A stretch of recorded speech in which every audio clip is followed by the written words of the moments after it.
Appreciate it, Mr. Davis. What's up? This is Thomas Davis, man, and you are watching the Black Cat Panther podcast. Make sure y'all tune in all season long. Yeah, you know I'm a beast. You know I'm a beast. Welcome to the feast. My whole team off the leash. We don't know defeat. Everybody eat. Hey, you know I'm a beast. You know I'm a beast. Welcome to the feast. My whole team off the leash. We don't know defeat. Everybody eat. Hey, you know I'm a beast. Can I run up the score, run up the board, breaking the mall? Ay, ay, walking the door, you know what happened? We step on the floor. Ay, ay, coming from on, you don't want partners, you already know it. Ay, ay, come on my to it, you already know I'm finna go do it. Ay, yeah, I'm locked in and I feel like Mark 10. Ay, walking to a room, chest up with my chin. Ay, already finished for this joint, even begin. Ay, win is what I am, I cannot ever pretend. Ay, yeah, never pretend. Ay, back in the lab again. Ay, you when not touching the friends, ayy. You when not touching the kin, ayy. Putting the points on the board, I'm killing the boys, you know what it is, ayy. Switching the moves, no number two, I came in the win. Said I'm tapped in with the action, if it got the master on the master, I can never move passive. I'm active, I can make them go ghost on this cast. But wanna know who running it, just ask us. On the track, I'm gunning it, I'm blasting this, that gas, and diesel, Shaq and Dog. You know I'm a beast. You know I'm a beast.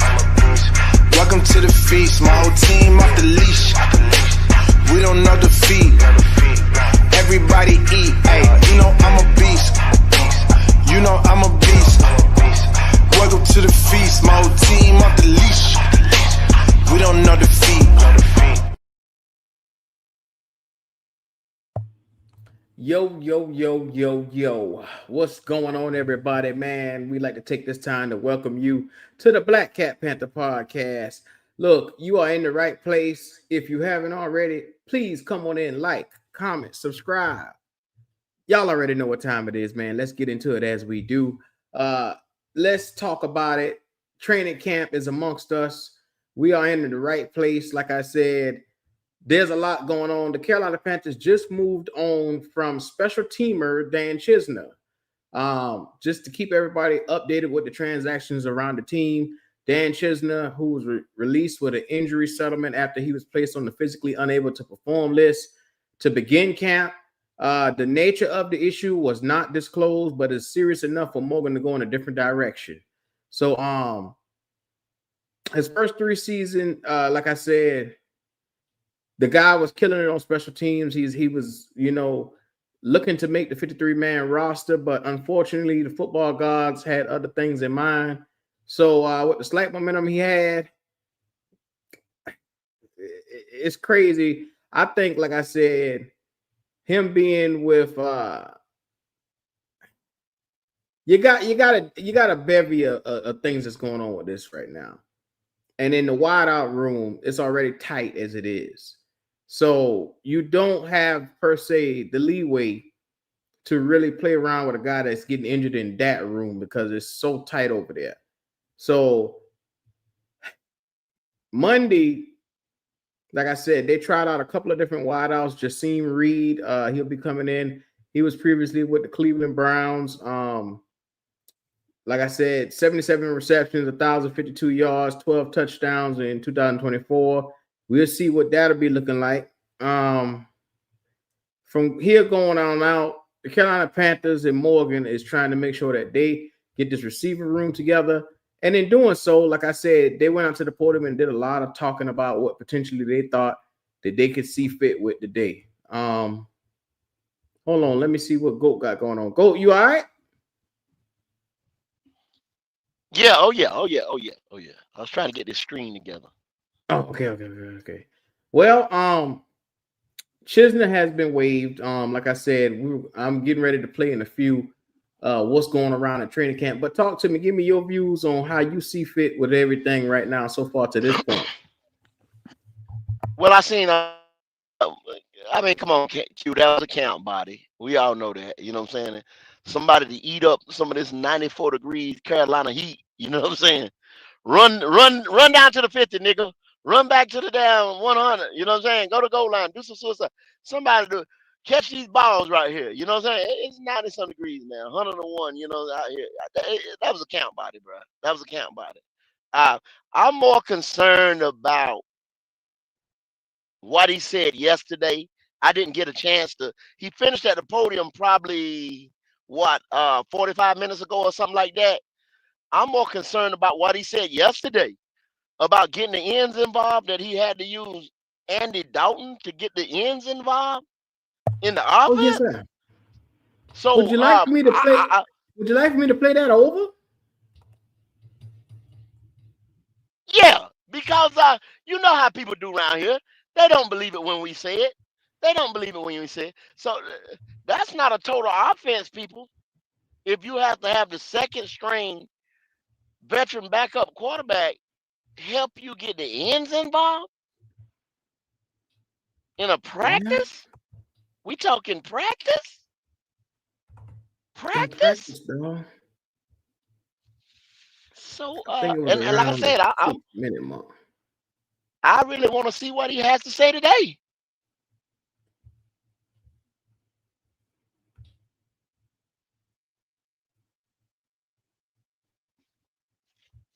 I really want to see what he has to say today.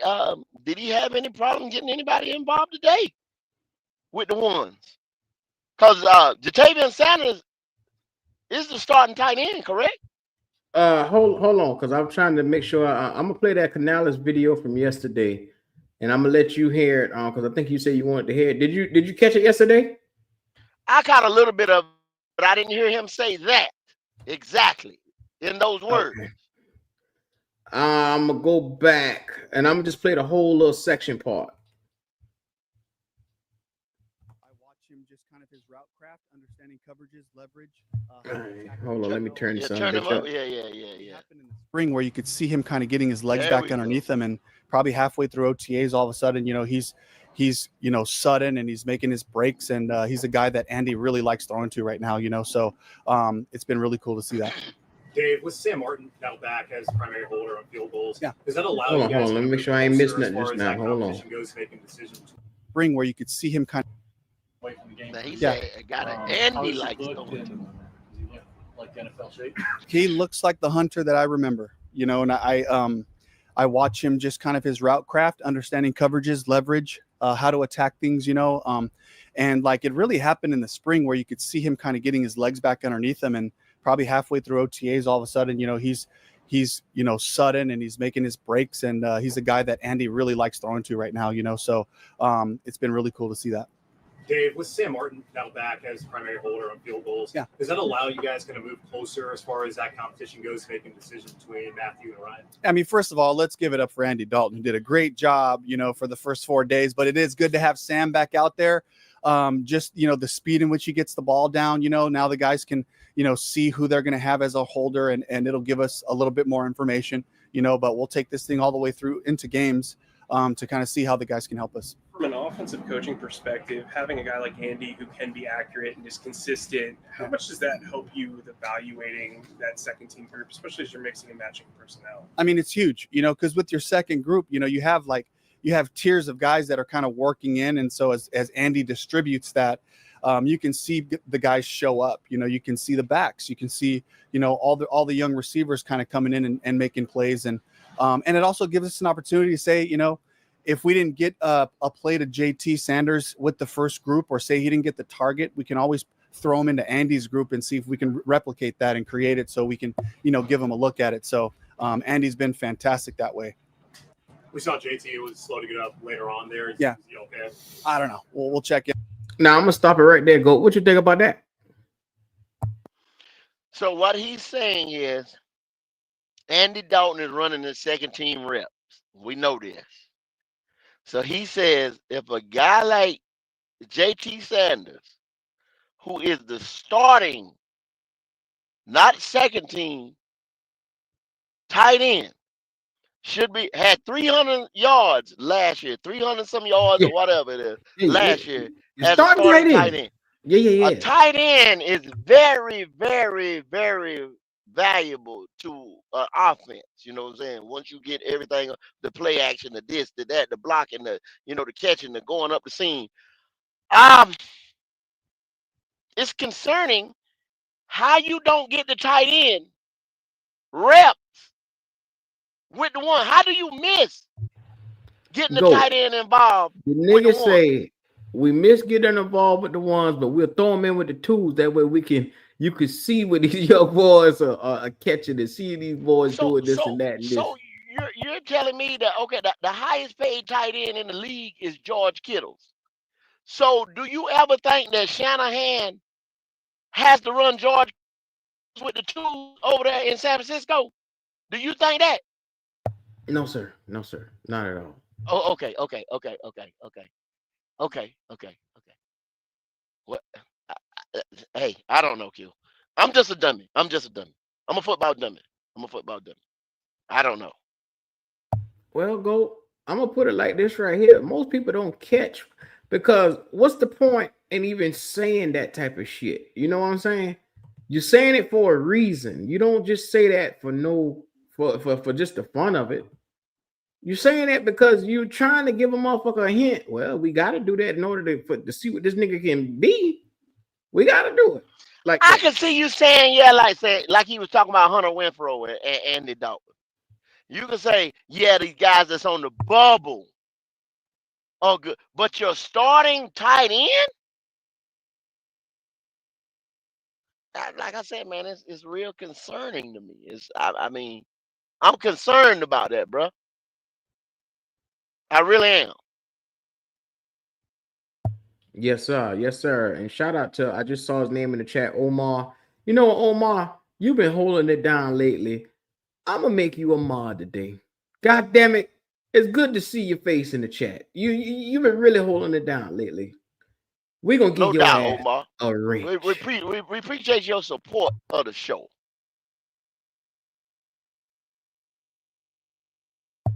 Yes, sir. Yes, sir. Yes, sir. So let me get back to now that was that moment where he was talking about Andy Dalton. Now let's get to some stuff from today.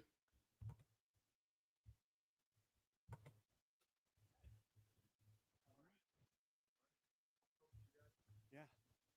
For any questions, I think just wanted to mention that our prayers are with all the families that were affected by the shooting in New York. Just can't think of the devastation to everybody who's involved there. You know, people are showing up to do their jobs, you know, and have to fear for their lives and their safeties. And again, just you know, I know there was a police officer who was shot there, and so, you know, I just feel really, really thankful and really grateful for the people that we have here that are watching, that are protecting us, you know, to be able to come and do what we love. But we're praying for all those families that were affected there. I know the commissioner sent out kind of a memo to the league. Are they keeping you guys informed as to what's going on, at least from a league office standpoint?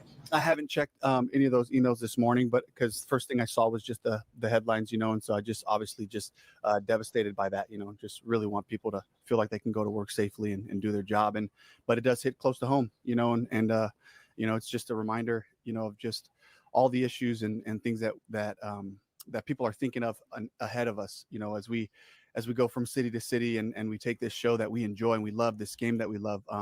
But there's a lot that goes into that. So we can see Chandler's ball out there. Mm-hmm. Give us an update on that. Yeah, Chandler had a knee injury yesterday, and we're kind of taking it week by week right now. And you know, it has to do with his patellar tendon, and thank God it was not, you know, full patellar tendon rupture, but there's an injury there, so it's something that we're going to have to, you know, rehab with him. But we're going to take it week to week and kind of see if we can get him back out there to work this camp. Does that change anything on reps in the offensive line? Like how does his absence impact things? Oh, certainly. I mean, you know, it's a lot of the guys that, you know, were getting opportunities. I think of JT Carter. You know, he's been getting some guard reps in there, and you know, Brady can kind of work in and across. Chandler Zavala again. You know, but, this motherfucker been hurt since he got here.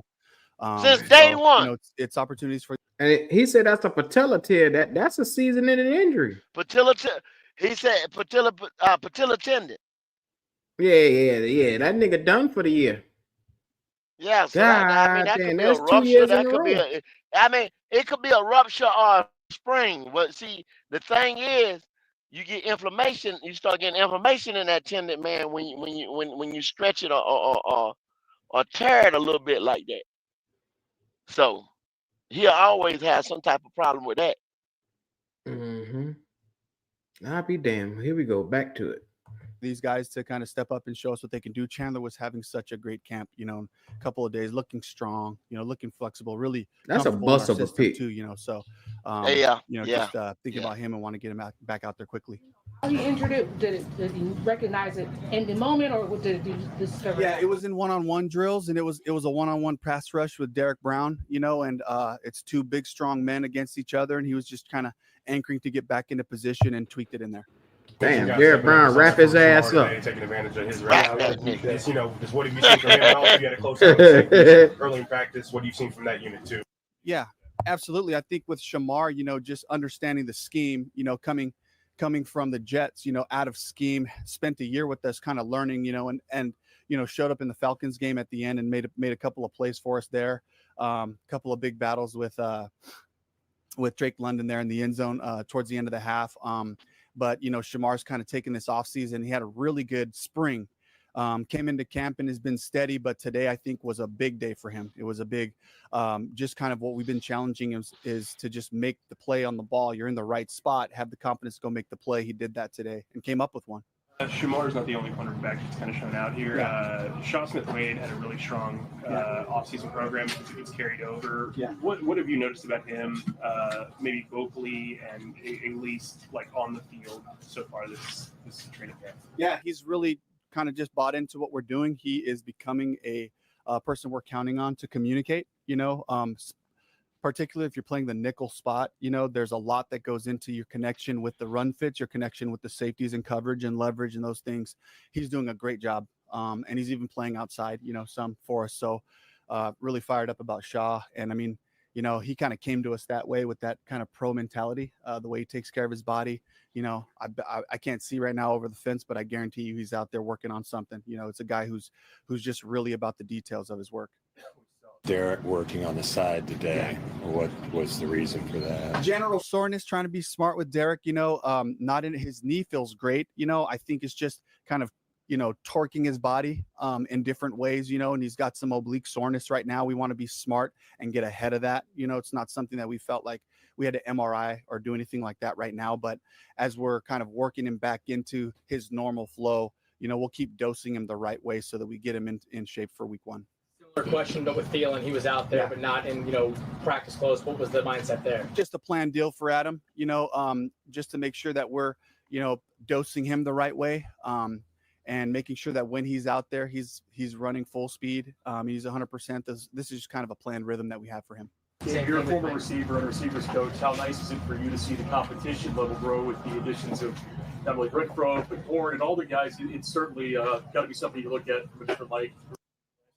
Absolutely. It's great. And especially, I love having a basketball team out there. It's kind of like my receiver coaching background.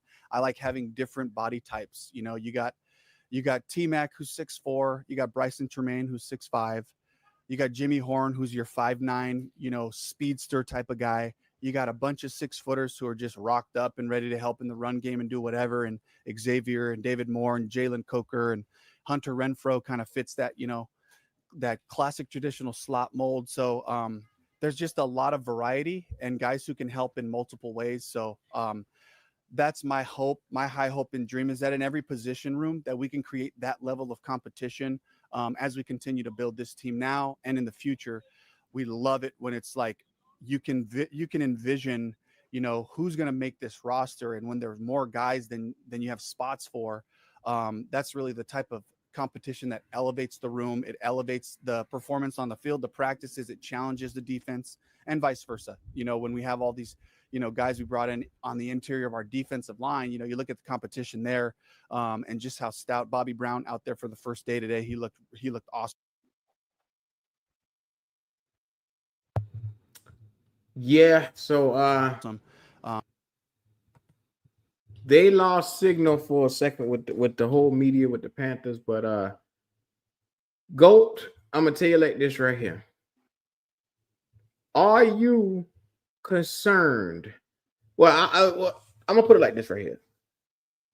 Strengths and weaknesses as you see in training camp right now. What are the strengths of the team and what are the weaknesses of the team right now? Strength of the team is the offensive side of the ball. It's got to be. That's where the most money and resources was allocated for the team. Wide receiver room, he just talked about it. That's his wheelhouse. That's where his background is from. That wide receiver room. He just said you got 6'5", the 6'4", 6'5" guys. 6-foot guys. You got the speedsters like Jimmy. You got veterans like Adam and Hunter. You know what I'm saying? They're gonna carry anywhere from 5 to 7 because that's what he wants. Chandler Zavala going down. You got offensive line depth with Cade Mays and Brady Christian and Josh Diamond Yeeman, or whatever his name is. He been hurt. But you really, with Chandler Zavala going down today, it really ain't even a bump in the road, Q. You see what I'm saying? Because you got so much depth on that side of the ball. Weakness, the running back room. Come on, bro. ETN, Dowdle, Chuba.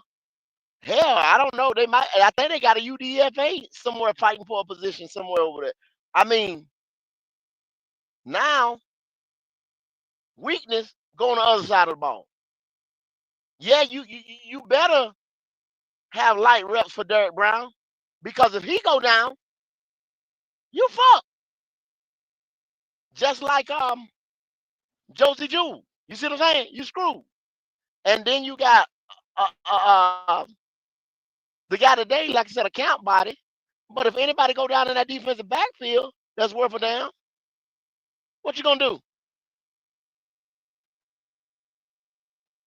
Nah, you're right. I see it a little bit differently. I'm looking at the strengths of this entire team is both offensive line and defensive line. Is the strengths of both sides of the football. If you look on the offensive side, the offensive line hails in comparison, like that's the strength of the offense. On the strength of the defense, it's not the secondary, it's the defensive line. Now, be mindful, that's not saying much with a defensive line that can stop the run, but can't nobody get to the quarterback. You got no linebackers to get to the quarterback.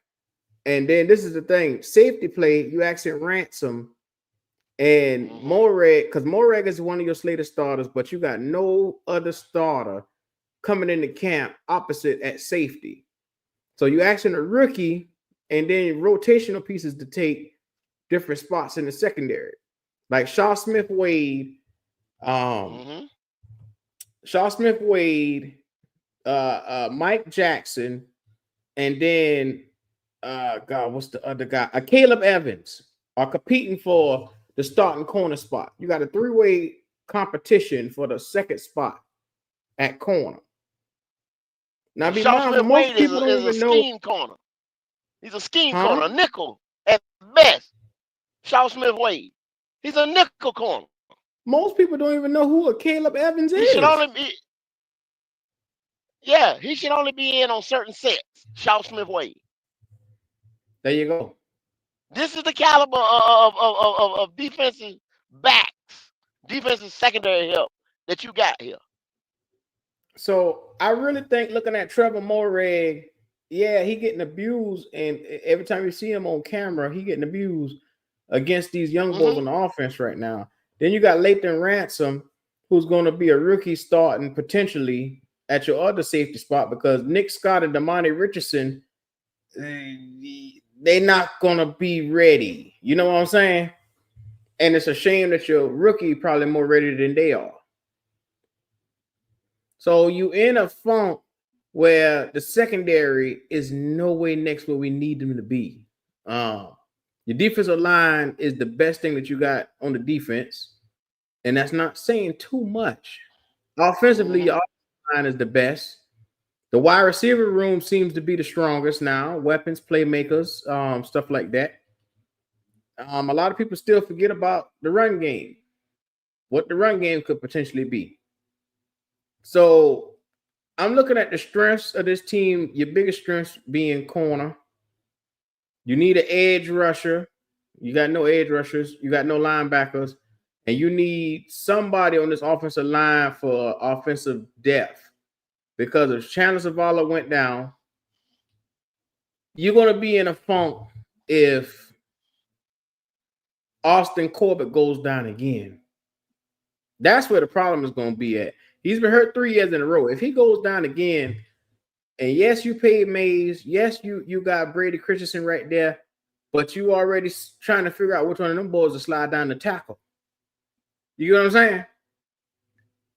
You in a funk a little bit, because it's like you got a lot of holes in your boat, and you trying to cover one hole, and you're trying to cover another hole, and another hole can just keep popping up. Mm-hmm. And that's debatable, because you had Robert Hunt, I think, missed a game last year, and I think Lewis missed about 2 or 3. You know what I'm saying? Because if you between those two, Lewis probably is the one that usually misses more time between those two. I'm not really. I believe we're night and day on that. I'm not really concerned about that offensive line or the depth. You know what I'm saying? I think that's solid over there. It's that defensive unit from front to back, to me, that concerns me. The lack of linebackers, that's really concerning. Like we're going to get toasted on the run again for the 4th or 5th year in a row, because they didn't address the linebacker problem. You don't have a Mike linebacker, bro. For the life of me, I don't see how a team lines up and think they're going to play competitive football without a Mike linebacker.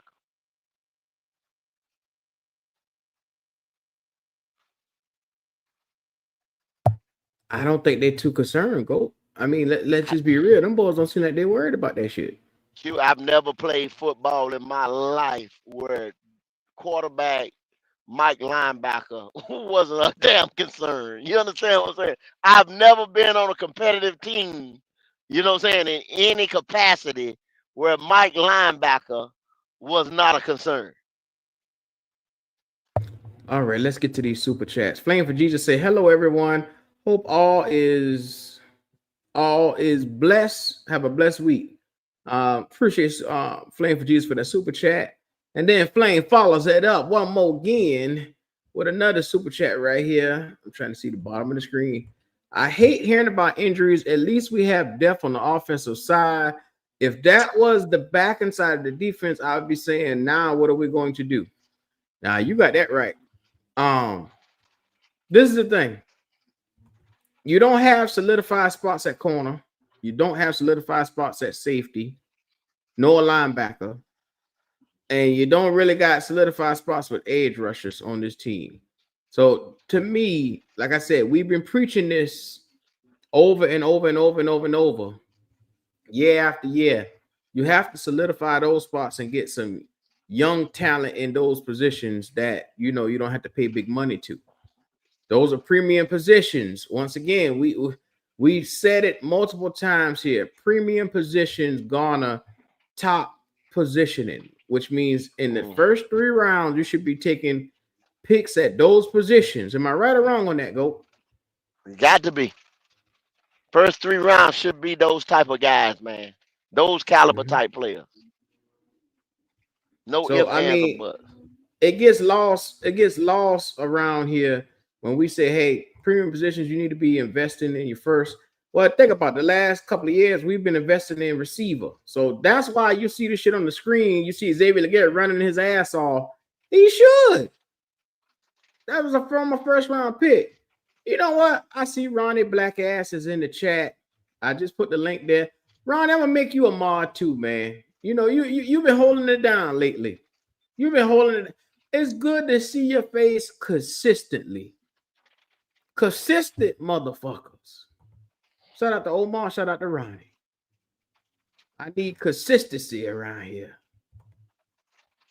Ronnie. Where do we start with your black ass? Where do we start? Not today, Ronnie. Not Kitty today. said, "Go away, Ronnie." not today, Ronnie. Ronnie was on fire yesterday. That nigga been hot. That nigga said, "What the hell, Q? Amar gotta have some sense." God.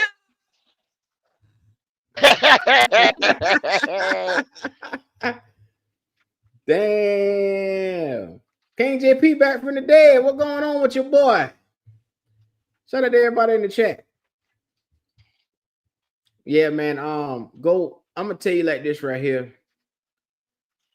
Aside from, because we just went over the strengths and the weaknesses of the team, aside from we knowing at the premium positions where we name edge rusher, left tackle, quarterback, corner, premium positions, who do you think needs to have the biggest, and I mean, goddamn it, the biggest season to help the team out?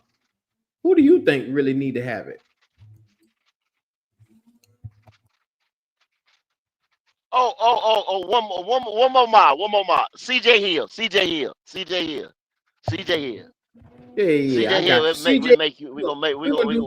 gonna up our mod statuses today with everybody, man. We gonna add some more mods to the field. We should have been, and we sorry, y'all fellas, man. We should have been got to this right here. You know, we be on some other stuff. You know, y'all got to work with your boys.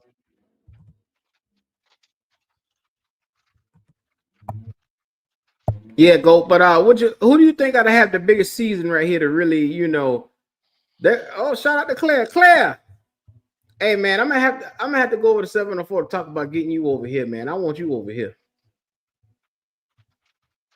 We're gonna swap. We're gonna do a swap out, man. We're gonna have to.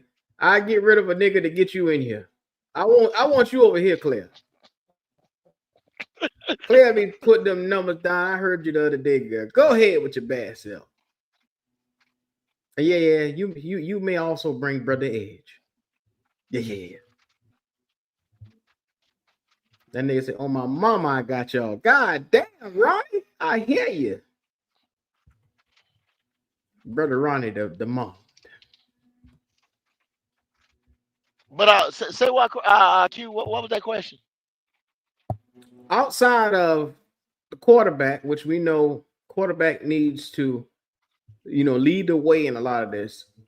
Who do you think needs to be the next coming with one of the biggest seasons for this season? Right there. Who needs to have a good season? Number 17. Number 17. You see him? What do you mean? Talk to me. Big country himself. Number 17. That I'm getting ready to tell y'all right now. Xavier Legette is one of my favorite players on the team. He has elevated himself to one of my favorite players on the team. I've been rooting for the kid because he's the hometown down the road, you know what I'm saying, from where I grew up, Mullins, South Carolina. Mullins, man. Mullins, South Carolina, down 74, 76. Mullins. Yeah. Right there. Okay, so that kid got it, man. And he gonna be a star. Billboard, franchise player. He gonna be a star.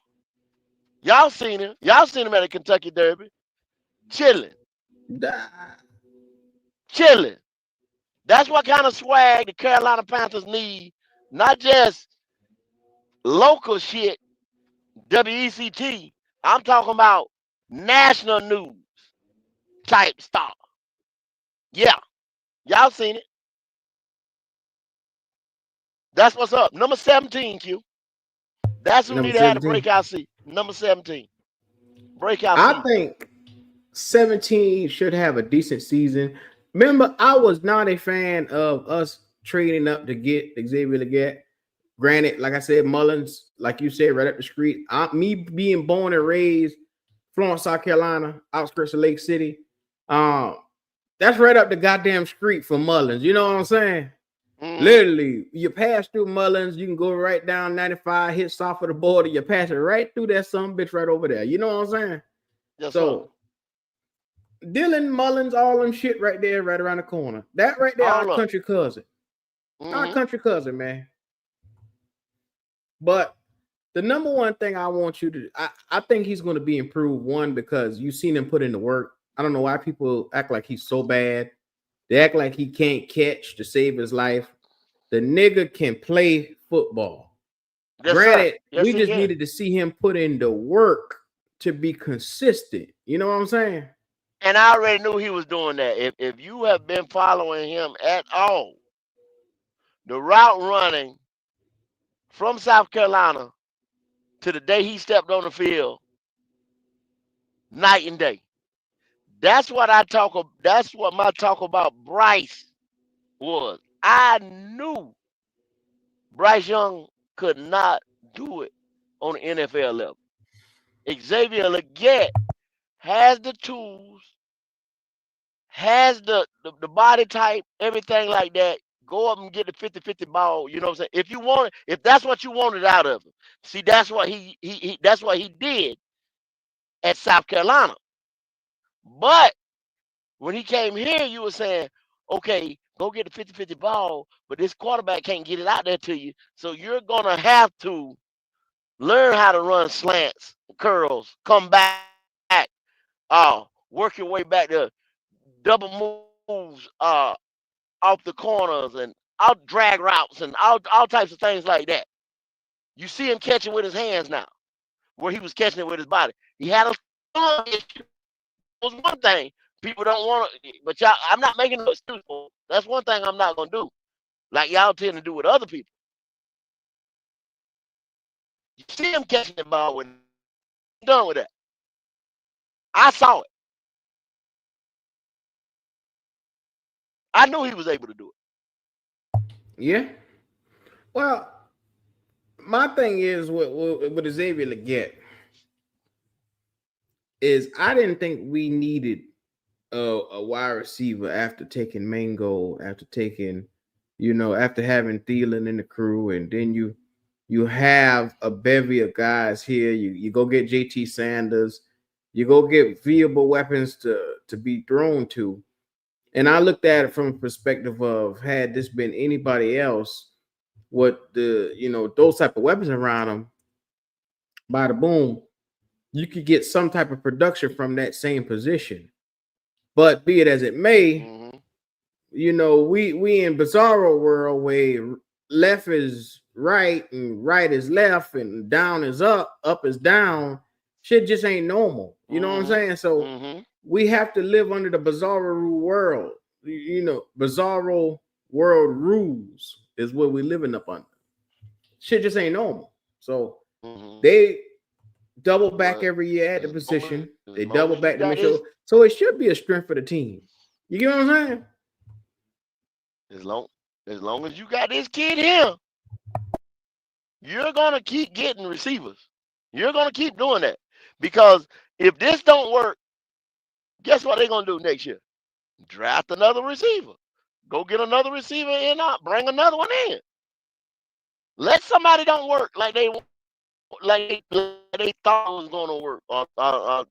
It just don't come out in the wash like that. They're gonna go get another one, Q. I'm sorry. And it's gonna be a high draft pick. A 1 or 2 or 3, like you was talking about. And you can't afford to watch the rest of the team rot while you keep picking at one position to please one person. Because if you don't get that linebacker soon enough, let me tell you what's about to happen.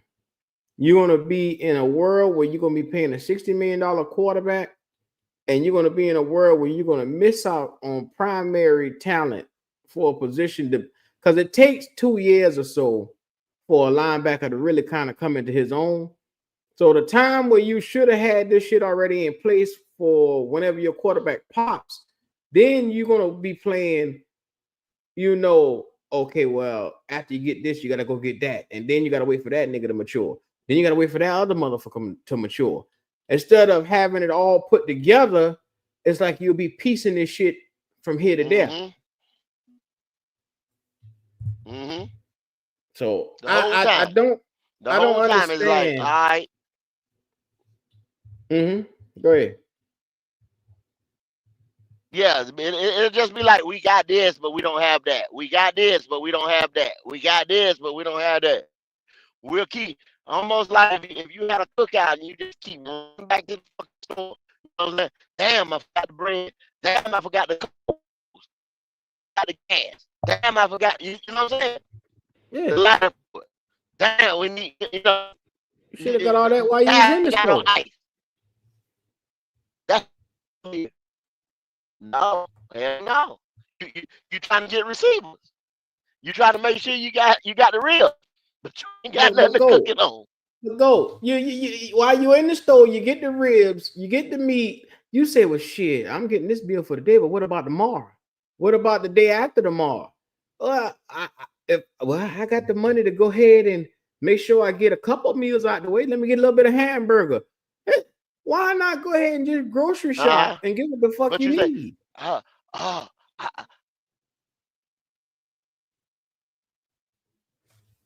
Why not just grocery shop? Go dropped out for a second. Why not grocery shop and get what the fuck you need instead of dipping back, doubling back?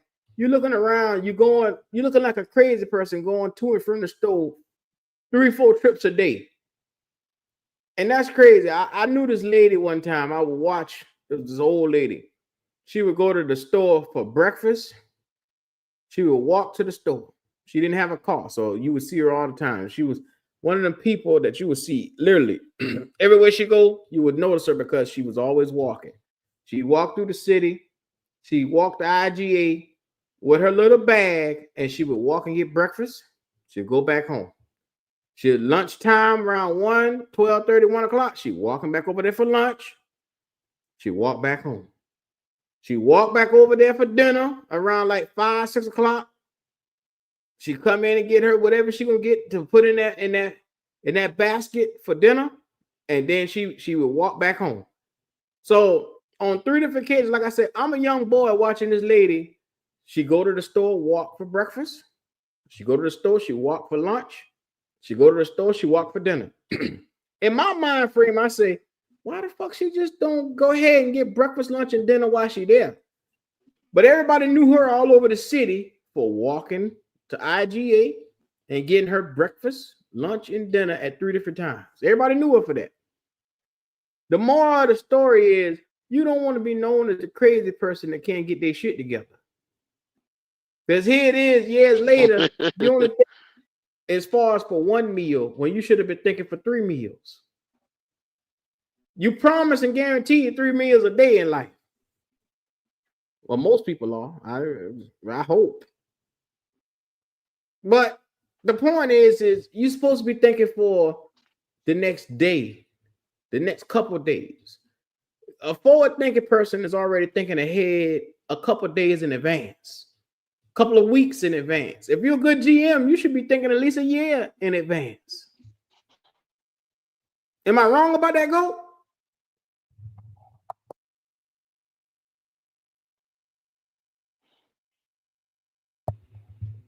Hello? Yeah, I got you now. Am I wrong about that? Yeah, hey, man, you should be thinking in advance. Like, especially a team. I always use, you know who I'm gonna use? The Eagles. But who I'm gonna use the Eagles as an example. Yes, I ain't gotta say no more. Look at how stacked they are. They got lunch and dinner over there, kid. They're a balanced meal. You understand what I'm saying? They're a full course meal. The dropout, you lose a tackle the caliber of Milton Williams, and they already talking about the Patriots defense being a force to reckon with. Already.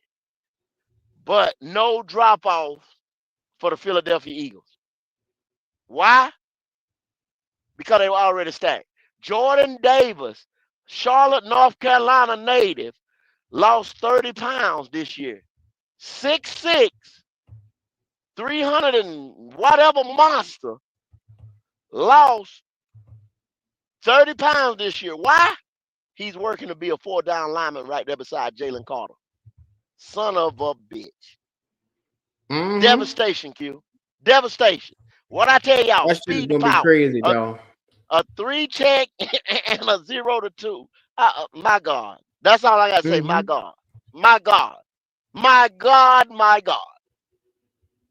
Before I get to Brother Wiley, we got Flame for Jesus with another super chat. Look at here. Our biggest supporter, Flame for Jesus. We appreciate you. She was saying, I was saying that last year, Q, while all the Bryce lovers was hating on XL. Must be talking about the drops.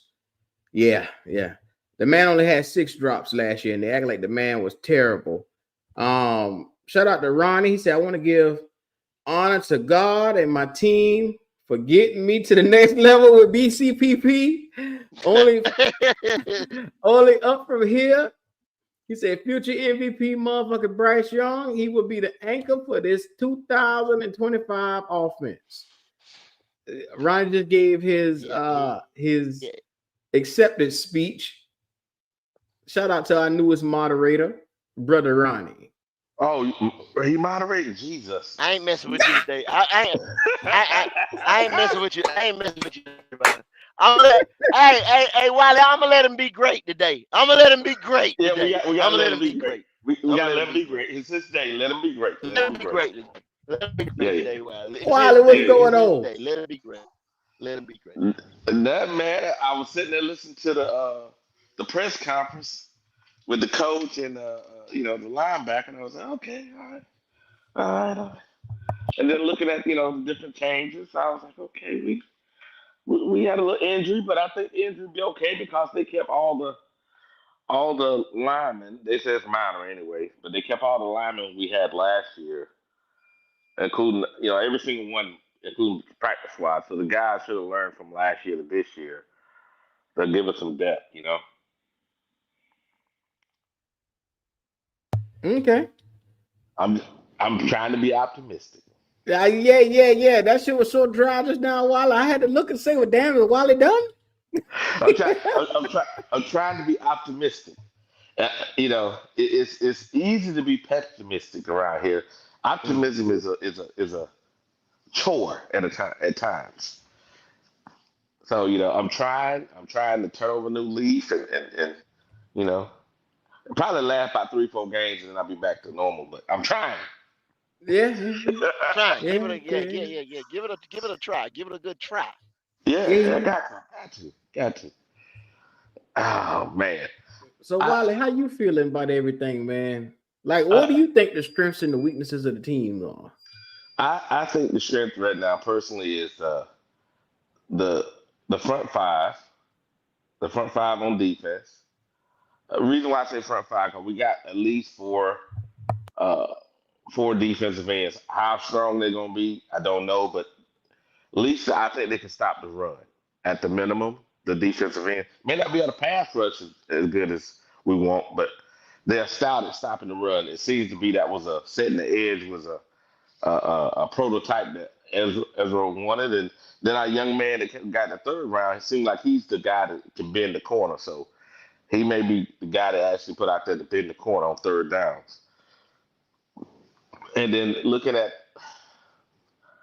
I can't say nothing else about defense because every other spot has serious issues. Middle linebacker has issues. Cornerback, we got JC, but after JC, we got a starter. And then I don't know about after that. And then looking at safety, we got a starter, and then I don't know what we got after that. So that's defense side of the house. Offensive side, I like the receiver core. Mm-hmm. Now I don't know if Bryce get the ball, but I like the receiver core. Go ahead. What you mean you don't know? You don't know what we got after that, Wiley? What you mean? On what when part? You said the safety, and then you start talking about the other rooms. You said you don't know what we got after that. What you mean? At safety, we got one proven safety. Now we got a guy that we got from the Rams last year, but he wouldn't even. He was one of the lower ranked. People didn't realize that he's a filler. It was Fuller, and what was the other guy we got last year? I can't remember his name right now, but Fuller moved on. Brick Hands, the nigga that can't catch. No. He left. The 2 guys we got from the Rams last year. One was Fuller, and one was the other guy. We got the other guy back this year. Can't remember. Damani Richardson? No, Damani Richardson played fine. The other safety in the room. We got the one we drafted out of Ohio State. I think he came from, and then we got Damani Richardson, and we got the guy No. You did that guy came from Iowa. The draft. The guy come from Lathan Iowa. Ransom came from Iowa. Yeah. Why you had me confused? I was like, well, damn. Okay, my bad. Yeah. That's what we talking about, Ransom. Yeah, Ransom. But we got the guy that came from the Rams last year. He came with Fuller. Him and Fuller came at the same time. And they got him. I'm trying to remember his name. Came from the Rams last year? We only had one nigga came from the Rams. One was a safety. We got 2 safeties last year in free agency. Put a name on it, Wiley. Let me look it up. I'm looking at the depth chart right now. Read the safeties off. Okay, safeties, we got Lathan Ransom, Damani Richardson, Isaac Guilford, Trevion Thomas, Jack Henderson, I don't know who the fuck that is, and Nick Scott. Oh, that's the nigga you know? No, Nick Scott come from he didn't come from the Rams. He was on Evero. He come from Seattle. But he was on the Rams with the Evero first. This is the reason why they picked him up. Okay. Yeah, well, I know he come from Seattle last year, if I'm not mistaken. Now, but I'm not looking at that. Yeah. Wiley, right? He came from the Rams from 2019 to 2022. He was with the Rams. I know I'm country, but come on now, help me out. So where did he come from? He come from Seattle, right? But he was at Seattle. Never been with Seattle. Okay. Well, damn, I'm fucked up then. So this Nick Scott guy, this nigga so bad. I'll show y'all this shit. Right here. Yeah, this nigga is so bad. They got no stats for this nigga since 2014. They just got a bunch of clouds. Look at this shit right here. Look at this right here. Now they got what the nigga had in 22. He had 86 tackles. Then 21, he had 47 with the Rams. Like I said, then he went down and down. And then 5 years, this nigga was on a team with the Rams and they ain't made no fucking wherever the fuck he been. He got 0, 0, 0, 0, 0, 0, 0. Wow. Maybe he was injured. But see, that's the caliber of player what I'm talking about, Wiley, that we're dealing with. That's what I'm saying. Yeah. Well, last year I was thinking Fuller could be something. This guy he's more of a special teams guy and he knew the system. So emergency, if you had emergency, you could throw somebody in there that wouldn't be so lost. But he was lost. I was like, Jesus.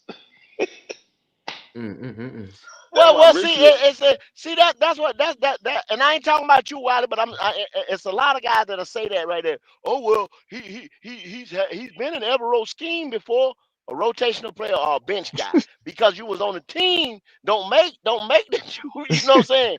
You know the scheme and you good and all that because you was on the squad. When I was over there as a coordinator or a position coach or some shit like that. Yeah. You might know the terminology, but you're on the field. You're that caliber of player that Q just showed your stats, and you're on the field. That's what matters. You're on the field. Yeah, you're starting for us. Fuller came from the Rams last year, and Fuller was a starter, and Fuller fooled us. Fuller fooled the piss out of us. We thought we were gonna get at least what the Rams had. We didn't get that. We didn't even get that. No. What's up, Jayla? Whoa, what up? Brother Jayla. What it do? What made the Rams defensive secondary look like something? They have a hellified front. Yeah. They have a hellified front four. True statement. 5. Whatever you want, whatever kind of front they in. They got 3 to 4 guys up front that can get home without having to blitz and all type of stuff like that. That don't put stress on that back end when you can do that on the front end. That's the difference. And that front was able to cover up those. Remember, people don't realize those linebackers they had last year. One of them was undrafted, and one of them was a first or second year guy in the middle of the defense last year. Then So one got I hurt. guess That's how Rosenboom got in the picture, and then we correct, end up getting Rosenboom. You see what I'm saying? correct. That's what But you nobody tell you. still had, yeah. Yeah, because I was interested in that last year, even though Rosenblum was there, those other guys played ahead of him. See? The undrafted guy and the second year guy played ahead of him. That's why Mm, they was mm, able to let him mm. go, Wiley. Yeah. Wow. Hey, but you know what though? When they played, when those guys came back and I saw them play, I see why they were ahead of him. Now we're trying to do what the Rams did, which is hit on some players people didn't expect to hit. Because if you think about it, last year the Rams wasn't supposed to be defensive or anything. Yeah, they got Verse and they got the No, one guy that's they no, good. yeah. They had got Verse They and they wasn't. They got wasn't. the tackle. They got Verse and they got the They tackle, right? wasn't. Then they They remember were. in the Yeah, yeah. No. middle they had an Then they got undrafted to guy. end. They Yep. they got Defensive they got end, they they got they got they got Byron Young. They got Fisk, and they got Jared Verse. Damn. Where Fisk play? Fisk is a tackle. Okay, who's the other them? Okay, I know they got a Byron tackle. Young The D, whatever that outside position. linebacker. Byron Got it. Young Outside outside line. linebacker. Got it. Yeah, because what I'm saying is, I know that was the first year guy starting then, and then the undrafted guy starting then. Okay, gotcha. Mm-hmm. See, Yeah, because they play good though. You go get Young the year before, and then you accompany him with Fisk and Verse. Mm-hmm. That both of them damn near was rookie of the year. Yep, they played out of their mind. They overachieved. Now, if I draft look halfway that, our team on the right track. Yep. I don't think we got no rookie of the year on the defense, but if we can have half of that, I'll be happy. I'll be definitely happy. Yeah. And what scared me is what Goat said. He was like, man, like if everything don't pan out the way they think, they gonna get another receiver. Goat, they better not do no mess like that. They better not. Jalen, you sound fed up. Jalen mad. I'm just saying. And then two, I know what receiver they gonna get to. Like, bro, I'm not lying. Y'all know he plays for Ohio State. Okay. His name is Cardinell, I think. Somewhere like that. Like Cardinell, and he plays for Ohio State, and he's very good at zone coverage too. He's very, very good at that. Cardinell Tate, that's his name. That's who we gonna get, probably. Okay. And that's the first round guy? Yep. Jesus. That'd be horrible, man. They better not do that. Man, if they do that, I'm done. You just heard Cuz say. You just heard him say that his wheelhouse is wide receiver. He wants a type of wide receiver over here. Then they got to account for their quarterback and his skill set. Now that's if, as I was talking to the boys earlier behind the scene, if this guy wins 7 games for us this year, I'ma set the number at 7 games. 7 games will have to be that we do not go in the draft and get Canales' quarterback. The owner is not going to touch it again. He's not going to do it. If Canales is still here, he will be picking at. It's his show. It's his show. He's not going to go out there again and do if he actually what says he did. keep Bryce, if he said keep Bryce, he tied his own noose. Right? Yeah. Because that's gonna hamper you, because if you sign Bryce to a long-term deal, man, I mean all your draft picks gotta hit. Man. Because you stuck, you're in there with the rest of the teams where the quarterback is taking a third of the salary. Come on, man. And y'all should read about Carnell Tate too, y'all. It's like identical to what Bryce Young's strengths are. Like, I mean, it's identical. It's scary. How so, It's Jalen? scary identical. Like, how Oh, identical we talking? shoot. I'm finna read it. Go ahead. Here it go ahead. is. So I'm finna read his pros and cons. So, all right, here we go. He's an advanced route runner who sinks his hips. He creates constant separation, and he's very smooth, and he has elite understanding of zone coverage. Okay. He's a very good catcher. His drop rate is a 5.4%. Okay. His routes are veteran level tempo. Okay. That's another one. He thrives in the intermediate area where timing matters most. Who does that sound like? Yeah, that's his Bryce. baby. Yep, Bryce all Young. on There you board. go. Yeah, That's the yeah. receiver. Well, Then his deep ball tracking is elite. He plays with aggression. So yeah, that's it. Why is That's Jalen it. doing this? See, why is Jalen doing this? Why is Jalen we doing ain't this? starting to see Because that. You got look, contemplated about a receiver again, Jalen. because look, this is y'all see what Jalen just read off. Okay, Mm-hmm. you got the receivers that we got in reverse. Jimmy Horn, when he's in there, and what he's gonna do is gonna make a better impact for Bryce Young Mm-hmm. than Ted McMillan. But Ted McMillan is gonna be the one getting the look Yes. Yep. and all of the plays going his way. You understand what I'm saying?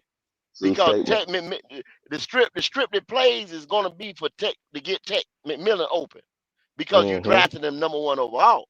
But you're gonna try to force feed Tech. You understand what I'm saying? Where it's gonna look smooth for Jimmy, effortless. It's gonna look effortless for Jimmy. You get the type of receiver what Jalen just read off. It's gonna look effortless for him because Bryce throws a 20-25 yarder, and those guys end up getting yacked. Yep. DJ Moore would have been 100% for Bryce Young. Oh yeah. 100. Yeah. Yeah. Taylor made. Yep. But guess what? We sent him down the road to get him. Yep. The dumbest move ever. If we were gonna get rid of Brian Burns, we should have gave him up then and kept DJ. Might as well. Yep, you might as well send Burns to Chicago and kept DJ. And kept DJ and gave them that second round pick. Go that second round pick we just threw it away on that receiver. He ain't here no more. But you know. Well, I'll be damned. Super chat there, buddy. Yes, sir. Yes, sir. Shout out to Flame for Jesus for the super chat. He said, from what I heard yesterday, Bryce is going to be swinging his pom-poms and showing his spirit. And the rest of them teeth in the back of his mouth. Anyway, I added that part on, but it's okay. And then shout out to CJ Hill for the super chat. He said, whatever Bryce wants, Bryce gets. Bryce. Bryce gets. And then shout out to Flame for Jesus for the $10 super chat. He said, I wouldn't say that. We may be getting a QB in the first round next year. I need 4,000 yards and 30 touchdowns for a successful season for Bryce. 30 throwing touchdowns. Dang. That's a lot. Flame for Jesus. I'll tell you right now. You ain't getting that. Yeah, you ain't getting that. Never, ever have to worry about seeing that shit right there. I can promise you that. That combination, nah. Yeah, well, yeah. Well, Wiley, I'm gonna tell you like this right here. They say I don't have faith in the little fella. Do you? Do you got faith in this nigga? Oh, why you had to do that? Yeah, I know. I ain't got no faith in him. I know how you did that. I'm trying to be optimistic. Again, like I said earlier, I'm trying to be optimistic for this reason. We got some different players this year. Now, if those players can play up to their potential, they can help cover up some of his flaws, and the team should do better. Now, I'm still not saying he's a Super Bowl winning quarterback, unless we have such a dominant defense and he doesn't make mistakes. So it's hard for me, based on his past, I'm just using that to say that he can overcome that. Because that's a lot, man. He dug himself a big hole. I don't think I'm being unfair when I'm saying that. I'm not saying he's trash. It's just he may be average at best. I see Quantum in the chat right there. Quantum, I want to do a show, me versus you, where we sit down and because I know you're a major defender of Bryce Young. There we go. His lawyer in the courtroom, doctor in the sick room. You everything that this young man needs in life in his corner. So I would like to do a show where me and Quantum get together and speak quantum in the quantum realm, quantum physics. We're gonna talk a little bit of that shit right now. Here we go. Yeah. Because I don't understand where the defending and the ass wiping come from. So we got to get to the ass wiping part. Yeah. I don't get it either, Keith. I don't get it. No, I don't get it. Neither. Brother JP, what's going on? You come to ass wipe or what's happening? Don't be like on the ass I wipe is my damn own. Well, some people don't even do that, JP. So What's up, Q? What's up, Jay? What's up, Wally? What's up? What's up? What's up, man? If we pick another wide receiver in the first 4 rounds again, yeah. Here it is. Somebody in that front office getting choked the fuck out. Oh, okay. Nigga went straight to violence. God damn. I'm trying to tell you, we shouldn't have no major need on the offensive side of the ball for a couple of years now. Now, if you get there next year and maybe pick up Taylor Moton's replacement in the first 2-3 rounds, then yeah, I can understand that pick. If you get there and you pick a quarterback in the first 3 rounds of next year, I understand that pick too. But your damn ass better not pick no damn receiver. No. Dang, bro. I agree because yeah. What's up? We done spent 80% of our resources last 2 years on offense. Imagine this, y'all. Imagine this, y'all. You got Ted McMillan, then you got Carnell Tate, Xavier Legette, Jimmy Horn, Jalen Coker, dog. I can't, bro. That's too much. That's too much receivers. That's way too much. It's a lot, man. It's too much. Yeah. You don't need to put that much around a person to make them successful. Man. Unless they're ass. Yeah, you do, JP. Because unless they're fair to the rest of the NFL that Joe Burrow gets a number 1 receiver. Now be mindful. He had Taj Boyd in his first year, and then Jamar Chase came the next season. People forget that shit right there. And he lit the fucking NFL on fire his first year. So fuck that.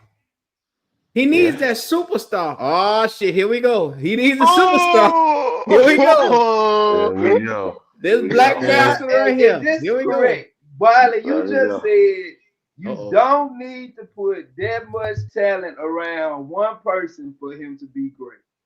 Is that no, that's what I said. Just said, Wiley? JP said that. JP said it, not Wiley. Okay, JP said it. I'm sorry, Wiley. I ain't mean to put that on you. That's some stupid shit that JP just said.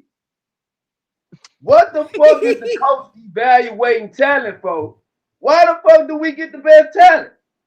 Why do he have to even evaluate talent if he put a limitations on how many great players you put around a person? What the fuck is the coach's job supposed to do? He's not evaluating talent no more. He ain't evaluating the best talent on the roster. But there's other Ronnie, needs too, Ronnie, you do know that all of these rookie deals are gonna collide one day, right? Who gives a fuck? You get the best talent. I don't give a fuck if you got 2 or you got 20. You do know that all this talent is gonna collide one day, right? You can't afford to pay everybody. You find the best talent, bro. You don't tell yourself, well, I got 2 minutes. I already got 10 good players. One more gonna put me overboard. I can't look at that one guy when you know injuries happen during the season.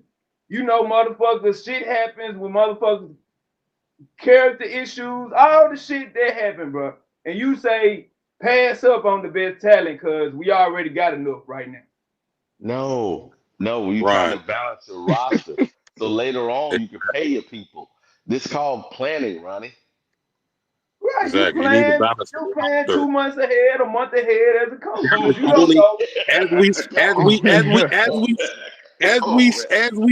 we speak right now, there was only one starting quarterback in the NFL that has 2 first-round wide receivers as his 1 and 2. Who's the 2 first round? That where they get picked and where they projected to go as a talent, bro. That ain't the fucking same. Leggett wasn't projected to go in the fucking first round. It doesn't matter. He went in the first round because that's when we wanted it. He went in the first round. Did he not get picked in the first round? Yep. What was the talent projected, motherfucker? It ain't about where we picked. Fuck where he was projected. Where did he get picked? What was the talent projected? What was the talent projected? Second motherfucking round, damn near third round, bro. So why the fuck do it matter what we pick him? Where did he get picked? That's what matters. Where was the talent projected? He was not a first round talent. We picked him as a first round talent. It don't matter where the fuck he was projected. Where did he get picked? As a first round talent based off me. Does he not have a 5th-year option attached to his deal just like that? You're not listening to me. He was not projected as a first round talent. We picked him as a first round talent because it don't matter, Wiley. Okay, Wiley. Okay, Ronnie. We picked him as a first rounder. So guess what? Obviously, they felt like he was worth trading up into the first round for. Every team don't look at a player as the same. You know that, right? Where we need a player and where motherfucking Kansas City need a player, they don't have shit to do with one another. So why the fuck do it even matter where we pick them? What's the talent projected as a first round talent? The motherfuckers that projected as a first round talent more than likely go first round. Unless the team that doesn't want that player, they got another player in mind. So they move that player down the board. They move Leggett up the board as a result of us needing a damn receiver where we was picking. What the fuck? Like, bro, this shit ain't rocket science, bro. Like, you understand that projection versus pick, that's 2 fucking different things, right? You're right. Projection is a maybe. Pick is where the fuck you went. That is a fact. But you're saying he's a first round talent based off us picking him in the first round. That's incorrect. He wasn't a first round talent. No, I'm going off where he went. Right. I'm not going off where he was maybe projected it. No, Ronnie. I'm going off where he went. He has 2 first-round receivers, which is accurate. What you're trying to do is split the hairs because you don't want to have that smoke on the young man. That's not fair, man. I don't. He has 2 y'all first look round at receivers. shit as though you got too much around him to be a first round talent or a first round overall pick is bright. They finna have 3 of them. Huh? No one. Ronnie, you shouldn't have to do that, but for him to look decent, Ronnie. You really should. He's the best talent, bro. It ain't about bright. Because if you're that guy, if you're that guy, your talent is going to shine through somewhere. Y'all focused on them picking players for Bright. Y'all think that the Carolina Panthers is building this team for Bright. No, the fuck they not. They're picking the best. So they didn't get Ted for Bryce? Are you? Wow. Motherfucker, damn Bryce Young admitted to fucking wanting to take the fucking draft. They asked the motherfucker for him. He went to the front office and asked fucking damn Patel. That is a part of the Carolina just last year, Bryce damn daddy fucking ask for Excel. You're damn right. You're damn right. He did. They don't have shit to do with Bryce. He's a top first round talent, bro. True enough, Bryce don't benefit. True enough, Bryce is gonna benefit from Ted McMillan. Yes, he's the quarterback throwing to the receiver. But they're not drawing up Ted's contract based on goddamn Bryce Young's potential. Ted is there based on Nobody even talking about Ted's contract right now. But you We saying talking about the simple fact. We talking about the simple fact that Ted is in town mainly because Bryce wanted him too. He's a damn quarterback. You build a team not to help the damn quarterback. All right then, Ronnie. You just said that we ain't getting no fucking talent strictly for Bryce, which is a fucking lie. No, we don't get talent for players, bro. We get talent for the team, my nigga. Bryce is not the option that they looking at when they say, "Oh, do we need to pick this player because Bryce like him, or he gonna be great for Bryce?" No, is he gonna be good for the team, man? That's what the fuck he picked. Ted McMillan was the best talent as a receiver at the time of the draft. That was what the fuck we needed as a team. Not they didn't say, "Oh, is this what Bryce needs?" They didn't say that shit when they picked Ted McMillan. Is this what Bryce? Yes, they did. Defensive player. You needed a corner. You needed a linebacker. They said this shit right there in the blueprint. Yeah, they did. They did say that though. They said they did not say they picked Ted for Bryce, bro. They picked Yes, Ted. they did, Ronnie. Bryce had influence for them to pick Ted, but Ted was the best receiver in the draft. That's why the fuck they picked. Not according to Steve Smith and other evaluators, he wasn't. Bruh, y'all overhyping this shit, bro. They did not pick Ted specifically for Bryce, bro. They picked Ted because he was the best receiver in the draft that they felt. And Bryce can work with any motherfucking receiver. It don't fucking matter. Okay. If he can work with fucking Jalen Coker, he can fucking work with Ted McMillan. Why didn't he work with Mingo? Why did he ship his ass up out of here? Man, He did work with Mingo. Q. They went to off-state practice and off-season workouts together. They went to the fucking soccer game together. Why in one season they got rid of Mingo? Yep. He couldn't do shit with DJ Chark neither. So why in one season they get rid of Mingo and draft Xavier Legette the following season? Why did they do that? Mingo had been here how many years prior? Had been here maybe 1 or 2 years before Bryce got here, and he didn't do shit. He got drafted with Bryce. He got drafted the same year with Bryce. You talking about Okay, tell me why he ain't doing shit with the Cowboys. He was with the Cowboys last year. Hey Ronnie, where my goddamn money at? I don't give a fuck about the Cowboys. But you trying to say that Mingo was a great talent? Well, he should have been successful with Bryce, because Bryce can play with. I say Bryce can play with anybody, right? But I don't think the talent. I don't think the talent translate from player to player like that. Just because you a receiver and Bryce a quarterback, that don't mean that it's gonna work out. Hey Ronnie, nobody said that he was a great talent. You just blowing shit up for no reason. I don't understand that. Hey, look. First of all, I want to respect the Q and them show. Q, what's going on, man? Shout out to the Black Cat. Hey, Ronnie. I heard you the first time, motherfucker. Don't need to repeat it. And you don't have to get everybody quiet to hear your motherfucking voice, nigga. I heard you. Hey, nigga talking about he trying to get everybody attention with that bullshit soliloquy you just did. Hey, look, you should make bets, bro. I need my money for real, bro. You said you needed it the last time you was on this motherfucker. I know what the fuck I gotta do, bro. So when am I you don't need to announce that shit amongst me. You over here giving out cash apps and shit. I'm gonna give out whatever the fuck I want to give out, nigga. And I'll give you yours when I give it to you, nigga. Come get it. That's the thing. Hey, that's the thing, bro. You can't embarrass me, bro. I don't know. You can't embarrass me, my guy.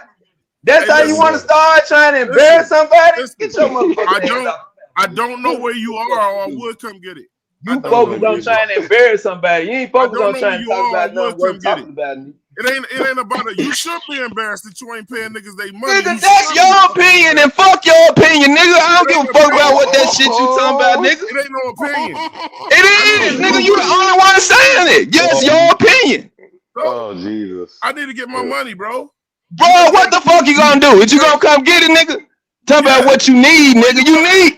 Hey, bro, nigga, in Memphis, Tennessee, nigga, bring your ass up here, nigga. Bring your ass down here, nigga. Come to Memphis, nigga. That's a big nigga. I hope you get lost. You gonna get lost coming down here, nigga. That's what the fuck you gonna do, nigga. I don't care about. They gonna hide your. They gonna hide your motherfucking ass. Come on down here, nigga, and get hit. I need my money, nigga. Nigga, you argue with me on a podcast about some shit I owe you, nigga. I'm not. Come get it out my ass, bro. Q, get that nigga my number, dog. Get that nigga my number so he can call me personally. Send me his number. Send me his number. Yeah, nigga, call me, bro. Yeah. Suck ass nigga, talk, got on the podcast to argue with a nigga about some money, bro. A motherfucking bitch. I'm just not arguing. Like you gotta be a broke. You gotta really be a broke ass nigga to find a nigga on the podcast. You gotta be a broke. You gotta really be a broke ass nigga. You gotta be You putting in effort, bro. You putting in effort to come on another nigga shit. To talk to a nigga about some shit he owe you, bro. Like, you ain't gonna come to come my on, shit. bro. It's like you ducking and hiding, nigga. Ain't nobody talking, nigga. I'm here. Hey, look. Hey, JP, how long like you been? He a bully, like he gonna bully somebody into giving him something, nigga. Fuck No, you, nigga. listen. You gave Q and Kendall their money. Everybody else. And I can do that, nigga. And I can do that. What the fuck you mean? You know what I'm saying? You make it sound like you got a point, but you tell me you must be broke, but this nigga ain't paid his bill. Yeah, nigga, cause you wasted time coming on here talking about some bullshit. I ain't bro. wasted no fucking time, nigga. I mean, that's Niggas coming from you want somebody some money. Nigga, of course niggas gonna ask for their goddamn money back. I ain't tripping about no money, nigga. If I make a bet with a nigga and he don't pay me back, I ain't fucked up about it. You fucked up about that $200. You know why you ain't tripping? Because you fucked up about the $200. Owe you money. That's why you. Hey, bro, it's plenty of niggas out here that owe me, and I ain't tripping on their ass. I ain't looking for a nigga either, bro. You know what I'm saying? Like, I get mine, bro. I don't trip. I don't call up no nigga. Look for no nigga. Shit. You would have been paid people their money. You the only one doing that shit. You the only one. Wonderful. Let me ask y'all a question as a man, right? How many times should you have to ask a grown nigga to give you your goddamn money? You don't ask another grown nigga for shit. Fuck you mean, nigga? Nigga, you must that's be you, nigga. planet. You the nigga that's asking grown men for shit, bro. You the only nigga pressed, nigga. You the only nigga pressed, nigga. You must be on another planet. Shit, nigga. I don't ask another grown man for shit, bro. You know what I'm saying? You owe it to me, nigga. They gonna ask you. When he get it, nigga, and if he give it to me, nigga can't give you nothing that I ain't got. Fuck you mean, bro? Oh no, but also you broke. Nigga, I ain't talking about me. I'm just talking about a nigga in general. Yeah, I get shit when I want to give it, nigga. You don't got shit to do with what come out my pockets, nigga. Fuck you mean? I know when you came on here with that nice talk shit that you. New shit, new a fucking thing, nigga. So this is you what ain't it no is. shit. This is what it is. Speculating ass nigga. You a speculator. Get the that fuck nigga out. only planned on paying Q and Kendall. He never You planned don't on. know. You don't know what the fuck I plan to do, bro. So quit Right, fucking talking, give me nigga. my money, nigga. You can't get shit asking me like that, bitch ass nigga. Fuck you mean? I ain't trying to hear all that shit. Shit, nigga, you ain't shit, nigga. Like you gonna Debo a nigga out some pockets, nigga. You ain't gonna Debo shit, bro. That boys don't do shit for me, bro. My coins, nigga. Well, keep needing them, motherfucker. You better go get put up a sign, nigga. Get right on the sign, nigga, like the rest of these niggas do around here begging for something, Trying nigga. to be comical, man. It ain't number Panhandling ass, nigga. I'ma get on your ass, nigga. You started with me. I'm laughing with you right now. I'ma get on your fat, yo, big lip beast looking ass, nigga. That's what the fuck I'ma do. All the jokes you want. Fuck on, nigga. Hey, Don't Jalen, start no shit with me, bro. Jalen, slow down with all the laughing. I told you I got you, bro. But you around this motherfucker, you want to Debo, nigga. I'ma get with your ass. Don't be coming on here trying to Debo me. Yeah. Yeah. I told you I got your black ass, but you won't come on them motherfucker and talk shit. You've been lying for a year, nigga. Nigga, however long it take me, nigga, come get it at my funeral, nigga. How about that, bro? Hey, look, check this Did out. you want to talk shit, nigga? Did you want to talk shit, bro? Come on here and try to embarrass a nigga. Come take it at my funeral, nigga.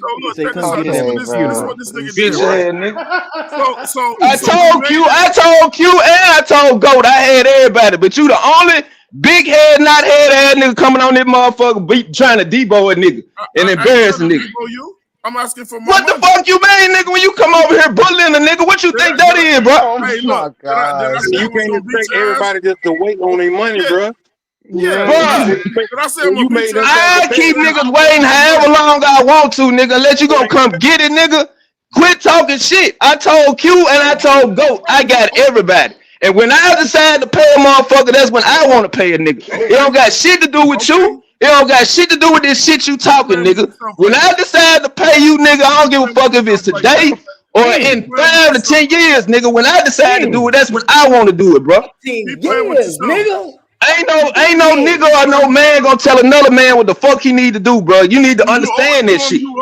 I don't give a fuck if I arm nigga or he owe me. I can't make a nigga do shit for me neither. Listen to this. You can talk all that loud talk shit. Ain't nobody talking loud shit, but you come on this motherfucker trying to embarrass me, bro. Don't be mad because I'm coming with the same energy you coming with, bro. You trying to be a goddamn comedian. You know I ain't trying to be a comedian. Q know this me. Q know this me. I ain't being nobody but me, bro.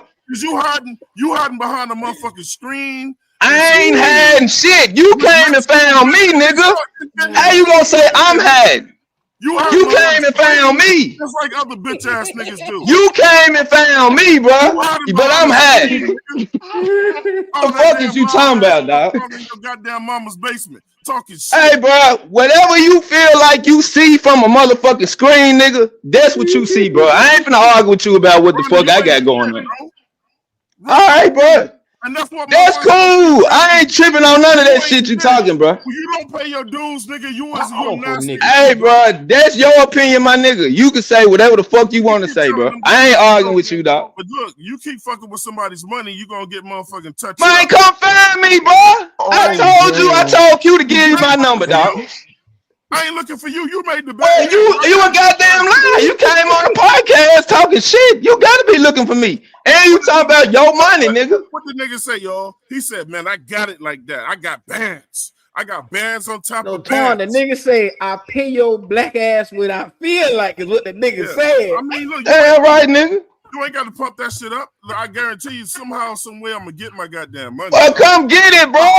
Like, ain't nobody tripping on that shit you talking about. All that. Look, everybody know the loudest nigga in the room is the biggest. Ain't you talking to me, bro? I'm talking to you. Ain't no loud shit in the room, nigga. You mad because I ain't bending to your gorilla voice having ass, nigga? I don't give a fuck about that deep ass voice, nigga. Have you ever looked at yourself in a mirror? Stop calling. Bro, you talking about what I look like, bro? You sound like another type of nigga, bro. I don't give a fuck what you look like.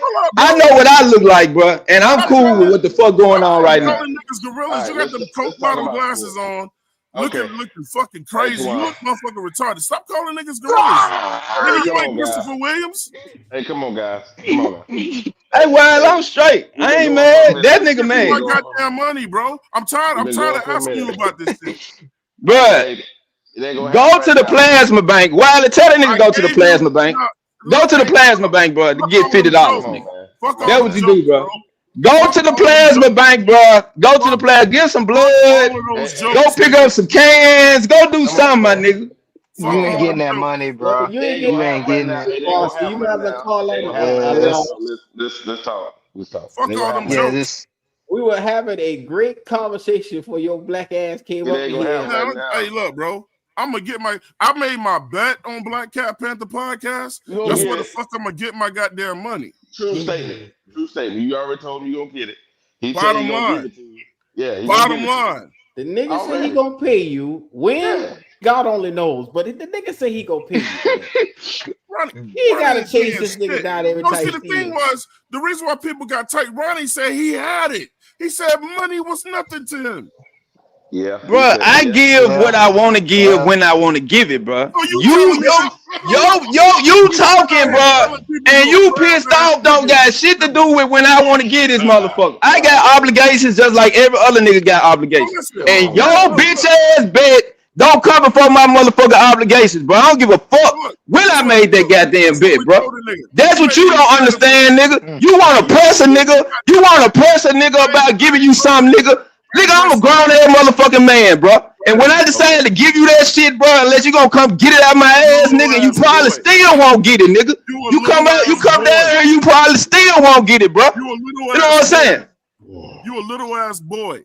That might be, bro, but till you come get it out of my ass, my nigga, you stay where the fuck you at and shut the fuck up, bro. That's what you do, nigga. Pipe up on this motherfucker, Q gonna have to kick my ass out. Every time you that's pop up cool. on this motherfucker. Q can do that. I ain't tripping. Q know what's up with me, bro. And I told Q I got everybody. But you coming over here pressing me ain't gonna make me give you shit, nigga. When you want to give it, I'm gonna give it when I want. You may be the last nigga that get your $200, bro. What the fuck you mean, bro? Dang, bro. I don't give a fuck as long as I get my money. You just push me. You know what I'm saying? You ain't helping yourself doing this shit, bro. That's what I'm telling you. Wally, this nigga just told the world that if you make a bet with him, then I'm gonna give you your money when I fucking feel like it. Like, damn right. He try to tell me that he ain't on some wild bullshit right now. That's what Bro, dude, nigga. I'm gonna give it to you when I can give it to you, my nigga. If I tell Q, you think you the only nigga that had to wait for my bet to put my repayment, nigga? It's because you said you had it. I don't give a fuck what I said when I said it, bro. I'm telling you, I'm asking you a question, bro. Do you think you the only nigga that had to wait for their money, bro? Well, nigga, if you don't give a fuck, I don't give a fuck. So that's what it is, bro. Hey, Twan, what you doing? What it is this, Doc. We're a little older, so we stand on a different way. It's principles, right? However, the young guys, man, they don't have the same principles we got. So you talking past him, man. He ain't feeling what you putting down, bro. I don't give a fuck. I'm gonna get my money. The difference is I'm gonna get my money one way. Q, did I say that I wasn't gonna pay these folks, bro? Did they ever come out my mouth? Go. So Q. No. Fuck all that Q shit. You ain't gotta.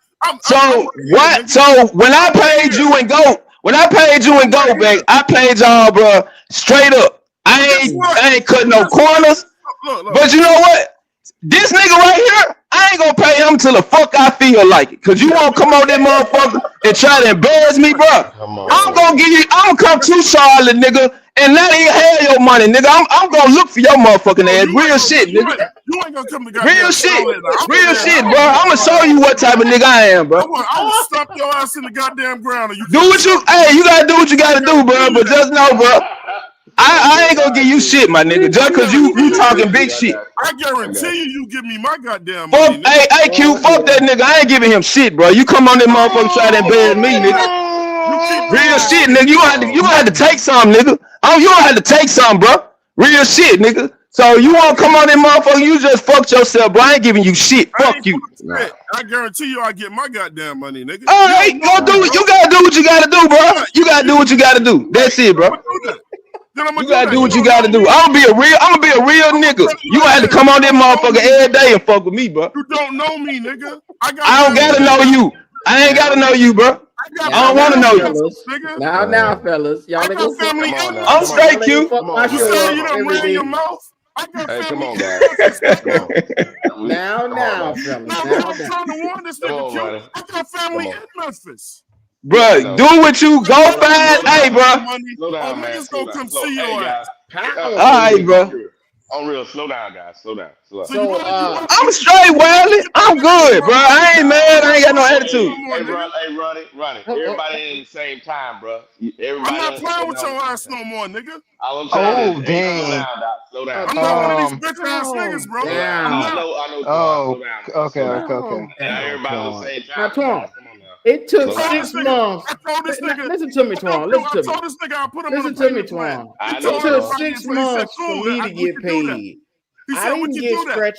I didn't get out of shape with the shit, man. The nigga told me he was gonna pay me. He paid me. But he paid you. And guess what though? Listen. Listen, I gotta put this into context. Wally, the first nigga that made that bet with Ronnie was me. He shouldn't have paid. No, actually, it was GOAT. It was actually made the bet with me first.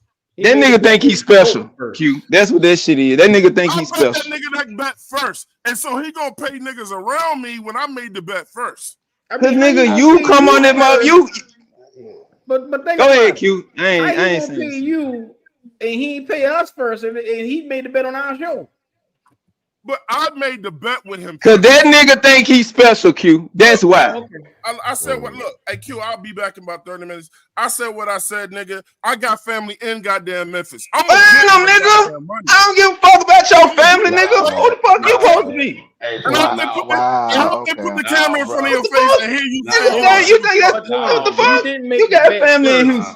In a nutshell, it's order operation. GOAT made the bet first with him. Then we all no, he didn't. I made that bet first.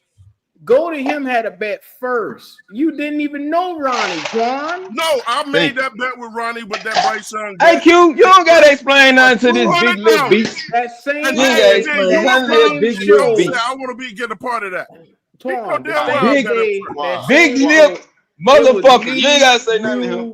Pop, all of us jump on that bet at the same time with Ronnie. I don't know where you getting that from, but we all made. Does he think he's special? That nigga think he's special, bro. So okay, like I said, we had to wait to get paid. So it's we taking it in moderation right now. Like I said, a little bit of Q, you don't have to explain nothing to this sour grape ass nigga, bro. Like. I understand I owe bits. I ain't out here dodging nobody saying what the fuck it is, bro. Hey, I'll be back, Q. I'm done talking to him now. He wanted to. You ain't talking to me, nigga. He ain't talking to me. No, he want to do his way. I'm done talking. I'll see you, Ronnie. I'll see you. No, you ain't gonna see shit, nigga. Come find me, bro. That what you do. Come find me, nigga. You ain't gonna see shit. Come find me, bro. Come find me, bro. Come find me, my nigga. Find me, bro. Come find me, dog. Come find me, bro. Quit all that talking, nigga. Come find me, dog. I thought you were leaving. I thought you had to go, nigga. I thought you had to go, bro. All right, man. Suck ass, nigga. I think I want to stay now, bitch. Oh, now you want to stay. You don't know what the fuck you want to do. Q, he said, give me that number. Let me get that number, Q. I guarantee you I'll find it. You ain't gonna find shit, bro. Set your ass down.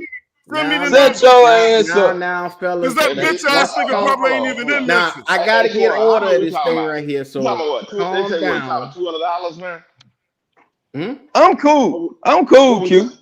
Yeah, we talking about some suck ass $200, bro. Come on, man. Come on, man. $200. That nigga ready to. He ready. He gonna spend that in gas. He gonna spend that in gas to this motherfucker. Yeah. Once again, y'all boy, just relax. Yeah. I'm good, Q. Okay. I'm great. All right. Now, Twan has just dropped off, so there go to. We got it settled now. He just left.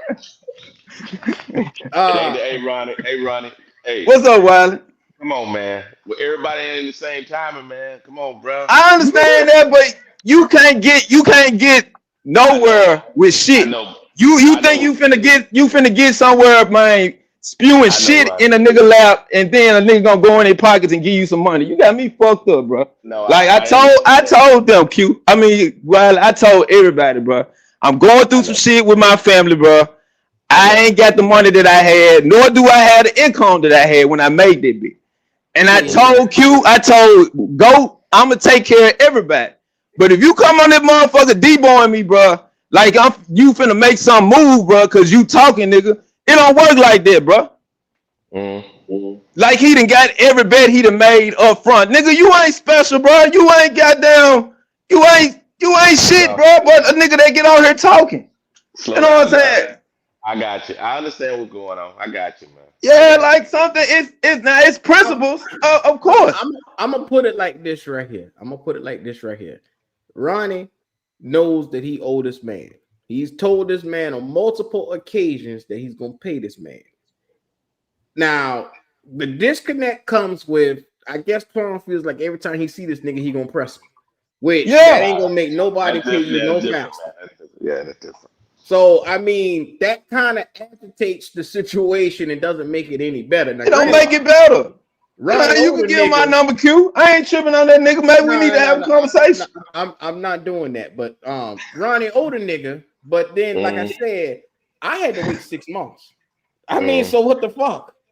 You ain't a damn bit better than me or nobody else who had to wait on their money. I waited.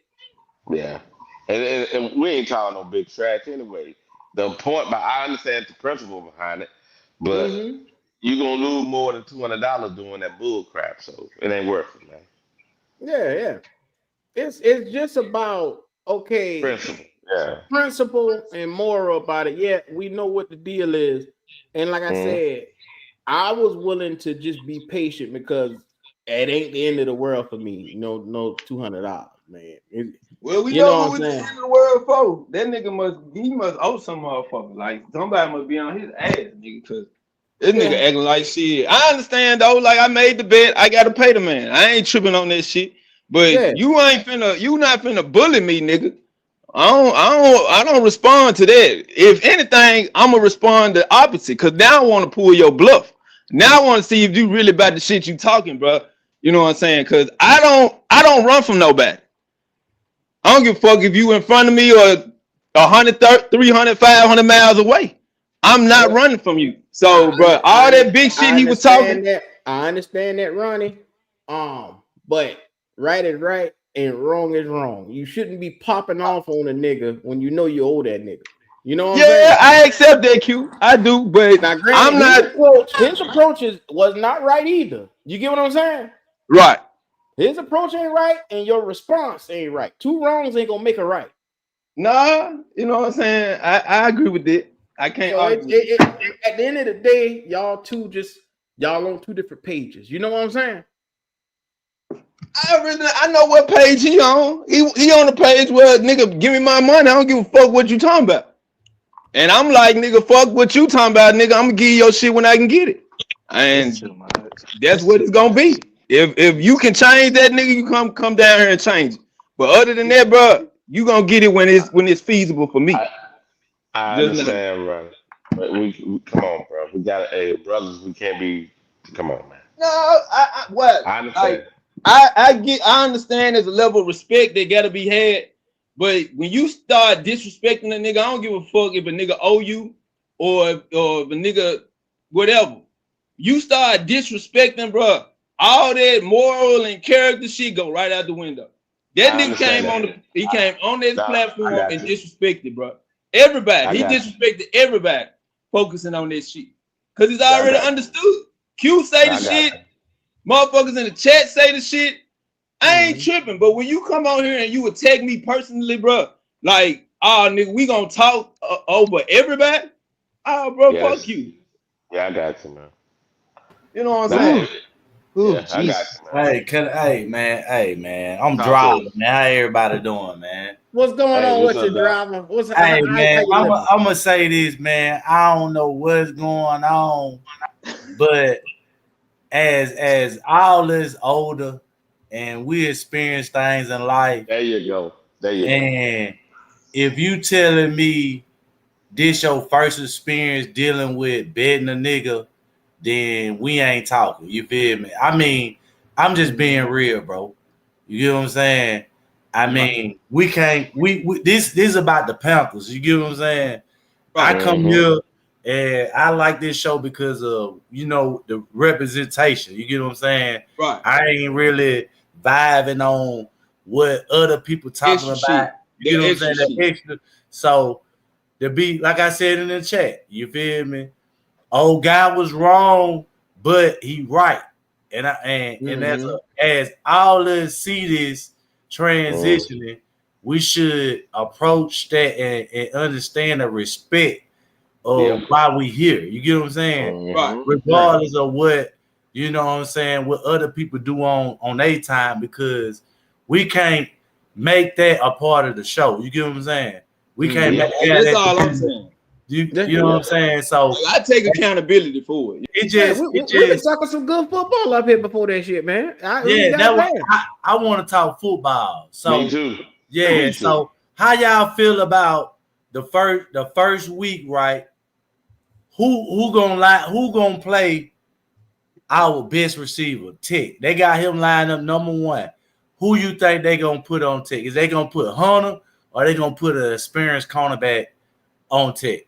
That's what the question. They ain't gonna put Hunter on him. Yeah. Last time him and Hunter got at it, he ate Hunter ass up. Okay. Hunter, what he went for Hunter? Like 176 on Hunter? Okay, so my next question: Who y'all like? Who y'all like week 1 then? Carolina or Jacksonville? Oh, that's a good question. I want to take us on that one, man. I want to.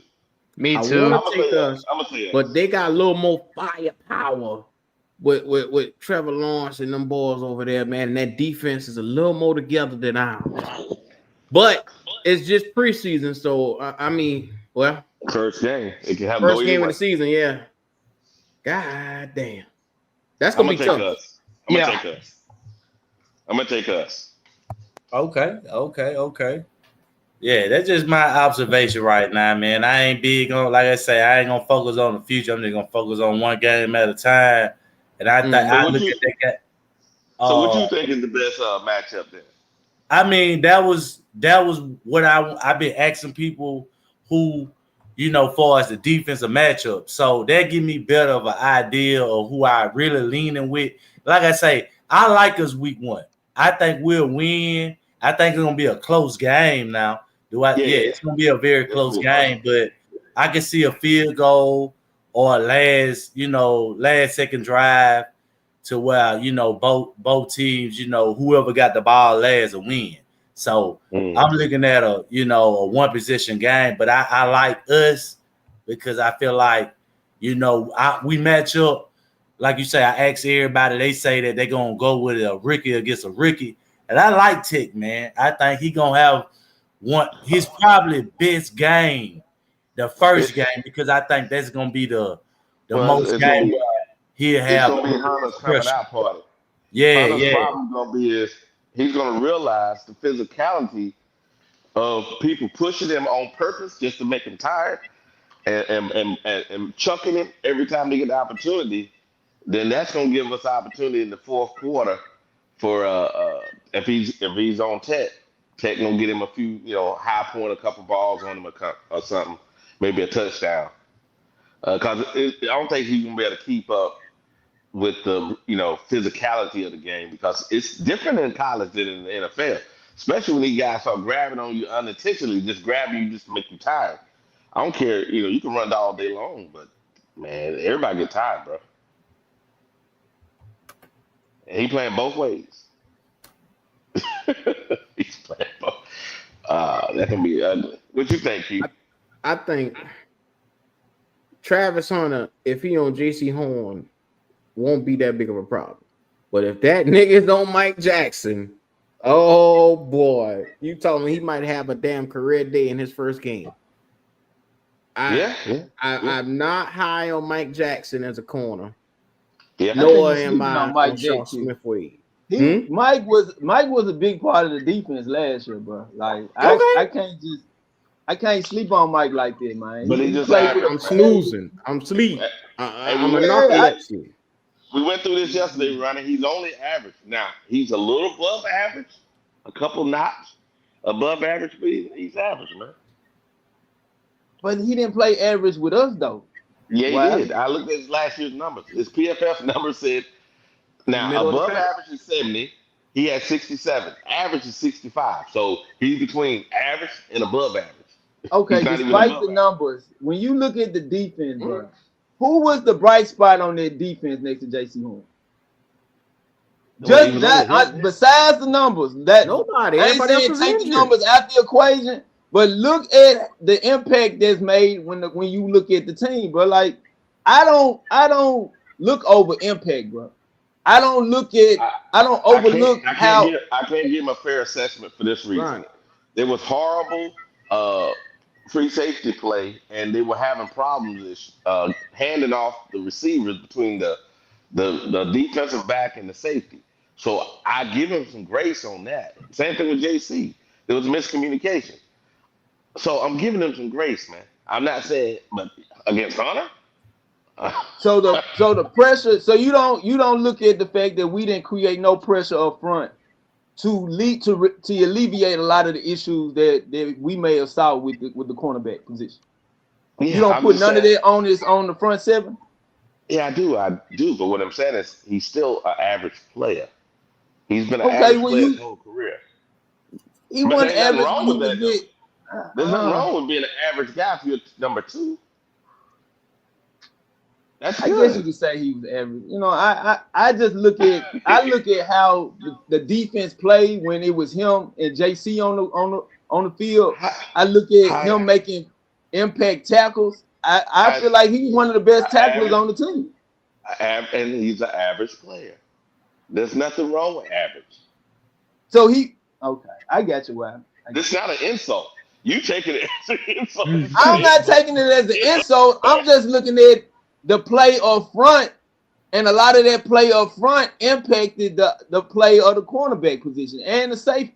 I think that had a lot to do with why people looked at him as just being average, because we couldn't create no pressure up front to alleviate. Yeah, go ahead. Are you saying that Hunter gonna be the number 2 receiver on the Jaguars? That what you saying? Because you say he gonna kill Mike Jackson. I don't think Mike Jackson even gonna be playing him. I mean, Hunter gonna be probably in the slot position. So Charles Smith Wade. Yeah, you gotta look at what I mean, that just being honest, like if he playing both ways, it's hard to see them coming out making him the number 2 receiver of his first season. I mean, bringing him along the season, you know, bring him different packages, yeah, but just line him up far right or wide. His impact on the field is more between the lines. He's a better receiver in space. So you gotta look at how they gonna line him up on the field, to dictate, whether Jackson gonna play him. So, I look at it like this. Like I say, Hunter job is to play cornerback. I mean, he tell people, I want to play both ways, but your job is to play cornerback. Not according to him. It's both. But I mean, it could be both. He can play both, but that's your job. I wanted to play both in this game for this reason. When he go across the middle, I want him to chuck his ass a few times hard. So that way, on defense, you know what I'm saying? We have a guy that's wow. I'm just saying, hey, chuck him a few times, almost a penalty, but not a penalty. Slow his ass down. Because if you take him out of the game, the other defensive back is good. But now you have Leggett or him on a man that he's gonna have to he'll give up a big play there. So you think he's gonna play 100% of the snaps on both sides of the ball? Yeah, that's what he want to do.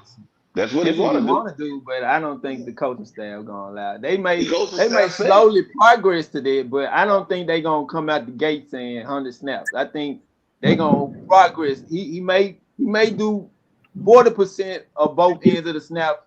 Then they may progress him to 60, depending on how well he do. I don't think. Say they do that, right? You're right. But regardless, when he's playing receiver, I'm making sure that my defensive backs are putting their hands on him. Right. Somebody gonna be putting their hands on him to make sure he feel it, that he's in the NFL, not in college no more. And if you run around the free all day long and not getting your hands put on. So you see him making more of an impact on defense or on offense? Which one? Offense. You need to take that receiver off the board. That's what I'm talking about. So you think he was the better receiver than anybody in that draft, including Tick? Yeah, that's pretty tough. Pretty close. 1A, Because I think he'll be better as a DB. I think he'll be more productive on the defense than the offense. I think. But I think he's too small. I think he's too. Yeah, but hold on, today fellas. We got a couple of super chats. Hold on. Then we get to I see Howard just got in. Shout out to Flame for Jesus. He said Bryce has 2 first-round receivers. He has Thielen, Coker. He better get more than 4,000 yards through the air, or it's him. This is his 3rd year. He would not be what he's going to be this year. Shout out to Flame for this next super chat. He said they figured XL will go between 15 and 34. He went at 32. Ronnie, what are you saying? And then next on CJ Hill, he said, shout out for him for that super chat. He said, powerful niggatry. Yeah. And then he was like, Ronnie, shout out to Creekside. He said, Ronnie made ridiculous bets, then disappeared. Shout out for that super chat. Then we got Wet Panther. Said Ronnie is wrong. Shouldn't let him bet. God damn it. All the chats about me. God dang. You got a 30 clip on my black ass, man. God damn. Hey, Ronnie, you got missing, man. You was missing. Damn, I'm sorry. I'm sorry, bro. I didn't know you missed me. I didn't know you missed me that much. Oh shit! Here we go. Life happens, bro. How shit go on in life, life bro? be lifing now. Life be lifing now, no doubt. You and Riz B sound like brothers. You know. I've been wanting to tell you that. I missed you too, Hal. I missed you too, Hal.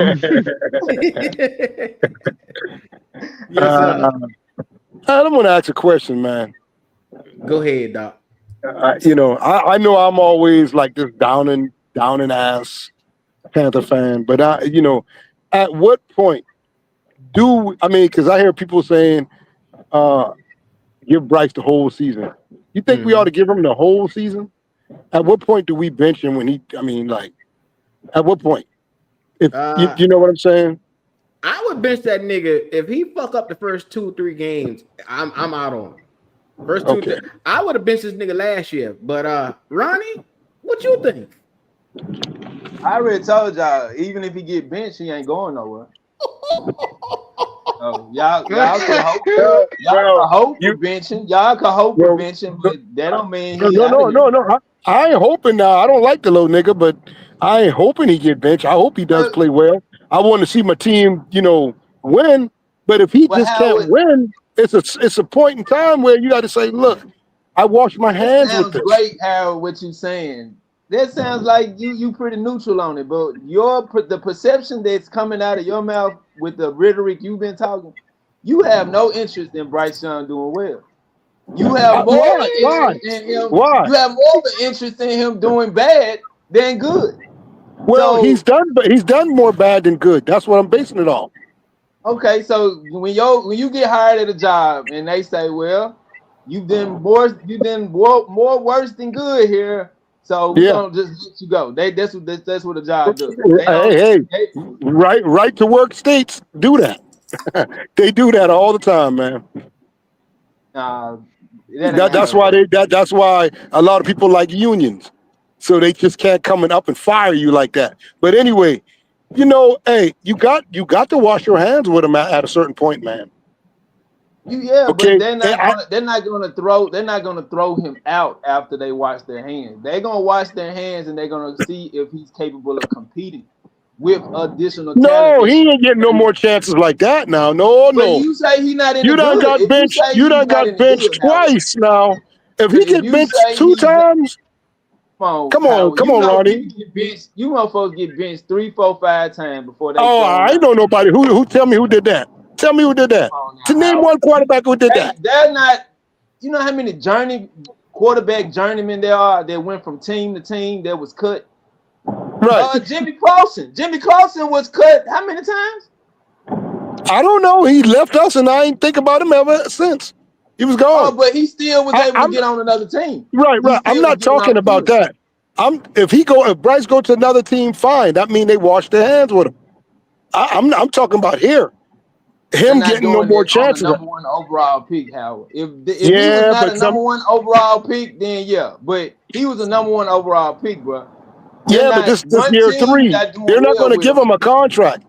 This is year 3. One team not doing well with Bryce Young is not going to merit him going into the damn graveyard for quarterback. I agree. It don't work like that. That's why we need to find out who would trade for him and let him go. Right. What point was Ronnie trying to make there? Because Jimmy I Clausen don't know. leaving the Carolina Panthers. Yeah, He might have got on other teams, but he never started another down in the NFL. We're not talking about starting logic. We just talking about you. Nobody cares about you. Nobody cares about you being on a team if you ain't starting. Yeah, you just collect. I wasn't talking about and helmets. I wasn't talking about him going to another team. What's that quarterback name that was playing for San Francisco? The Johnson boy who's been on almost every NFL team, almost. Sam Darnold. No, Johnson. His last name is Johnson. The black dude. Black dude. Nigga been on. I forgot his damn name. And Yeah. I know it ain't no joke. I think he been on almost 16 teams. Yeah. Damn it. But that's not Bryce Young though. Logic. What? Bryce Young been with one team. I'm a Panther fan. I'm just saying. For now.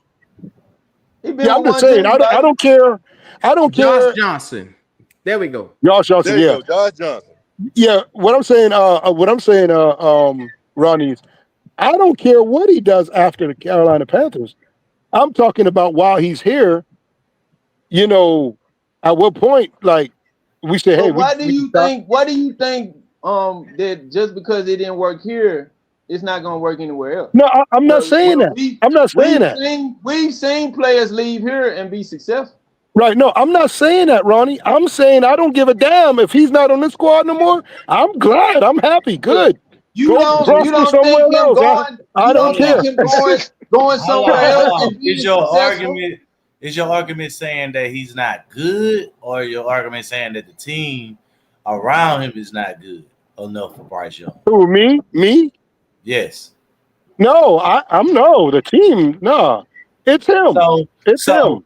So if you saying it's him and he goes somewhere else and produce better, so do that mean that the team wasn't good, or do that mean that what are you saying? Because what I'm saying is with the Carolina Panthers.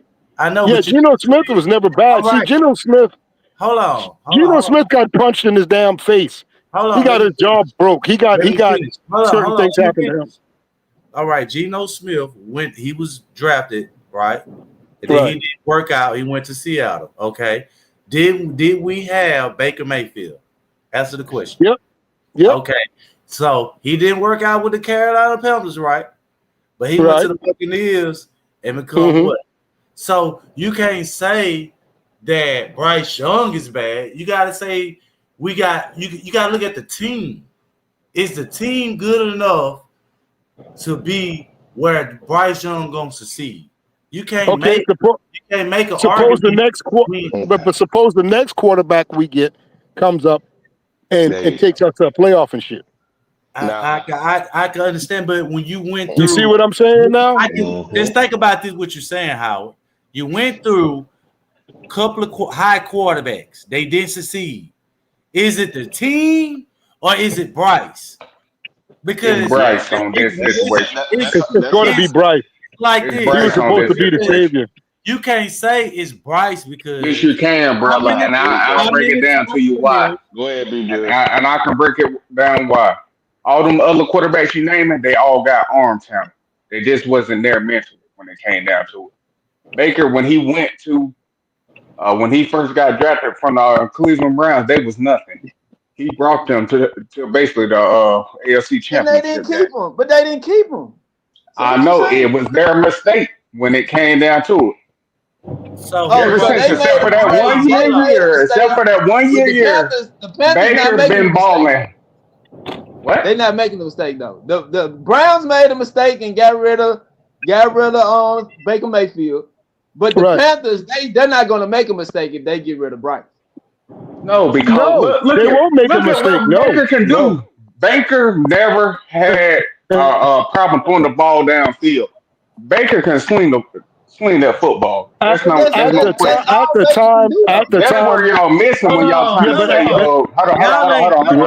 hold on. You just said Baker did what? He didn't have what? I said Baker can swing the football. Baker has elite arm talent. Okay, that's where y'all are missing. So why did they release him from the Browns? When Well, the Browns was on the decline. They was on the I gotta decline. have it because they was trying to get the quarterback from the Texans at the time. No, because they made a mistake. No, I ain't make no mistake. When these guys they move on from you, when they move on from you, that's it. They don't even think about you no more. But Howard, that That's was a a wrap. mistake because at the end of the day, I don't think it was a mistake. You heard what you said. I don't think it's a mistake. Hold on. A mistake is your opinion. You're right. So what you saying is your opinion. You can't get on here and talk about your opinion. Bro, I literally just said I broke it down to you. Hold on. Who can throw the ball further? And all those quarterbacks you named, they all had elite arm talent. Bryce doesn't have that. Bro, that's what I'm simply saying. So okay. How many teams did Baker Mayfield play for? 3. 4, yeah, 4. He played for 4 teams. 4. Okay. Yeah, he played for 4. You're telling me all them teams made a mistake. But hold on. Okay. Now. One thing. Hold on. Bro, he was playing for the Rams. Rams already was solidified with their quarterback. Their quarterback got hurt. So that point is this fucking irrelevant. Well, I mean, he still was on the team. And then when he went to what you call it right now, what had they been doing? I'm talking about the Bucks.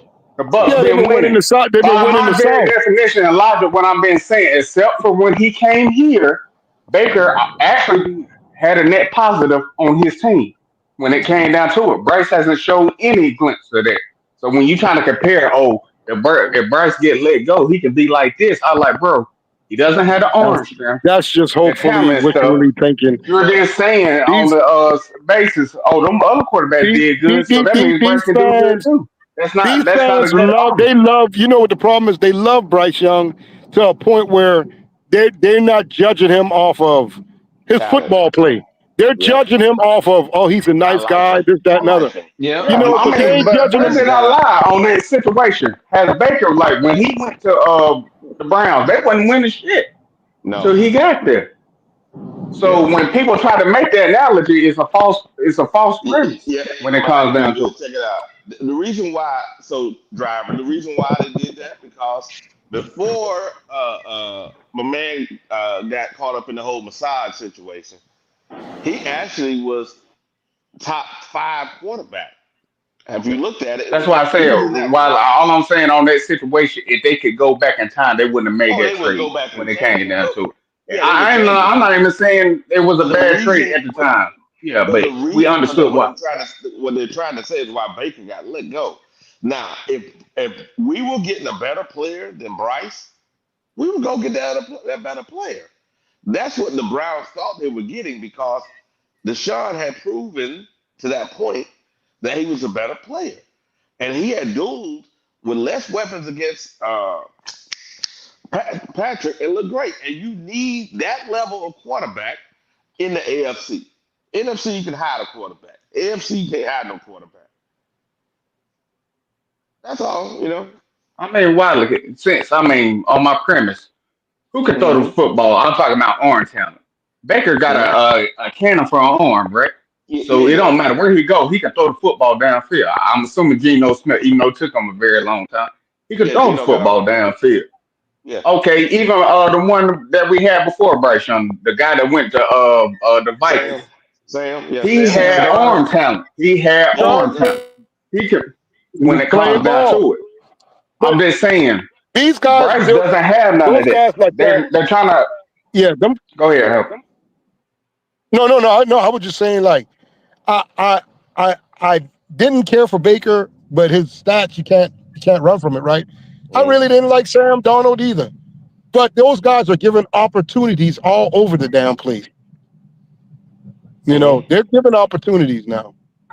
Yeah, they was given opportunities, but I'm saying how on their like level of play, meaning like their traits. Let me say traits of throwing the football.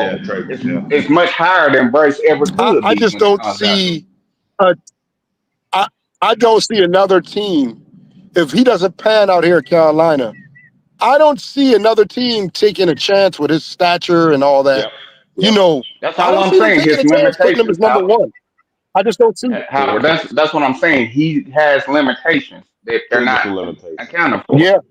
The other players can make any throw. It's just a mind when it comes down to it. That's the difference.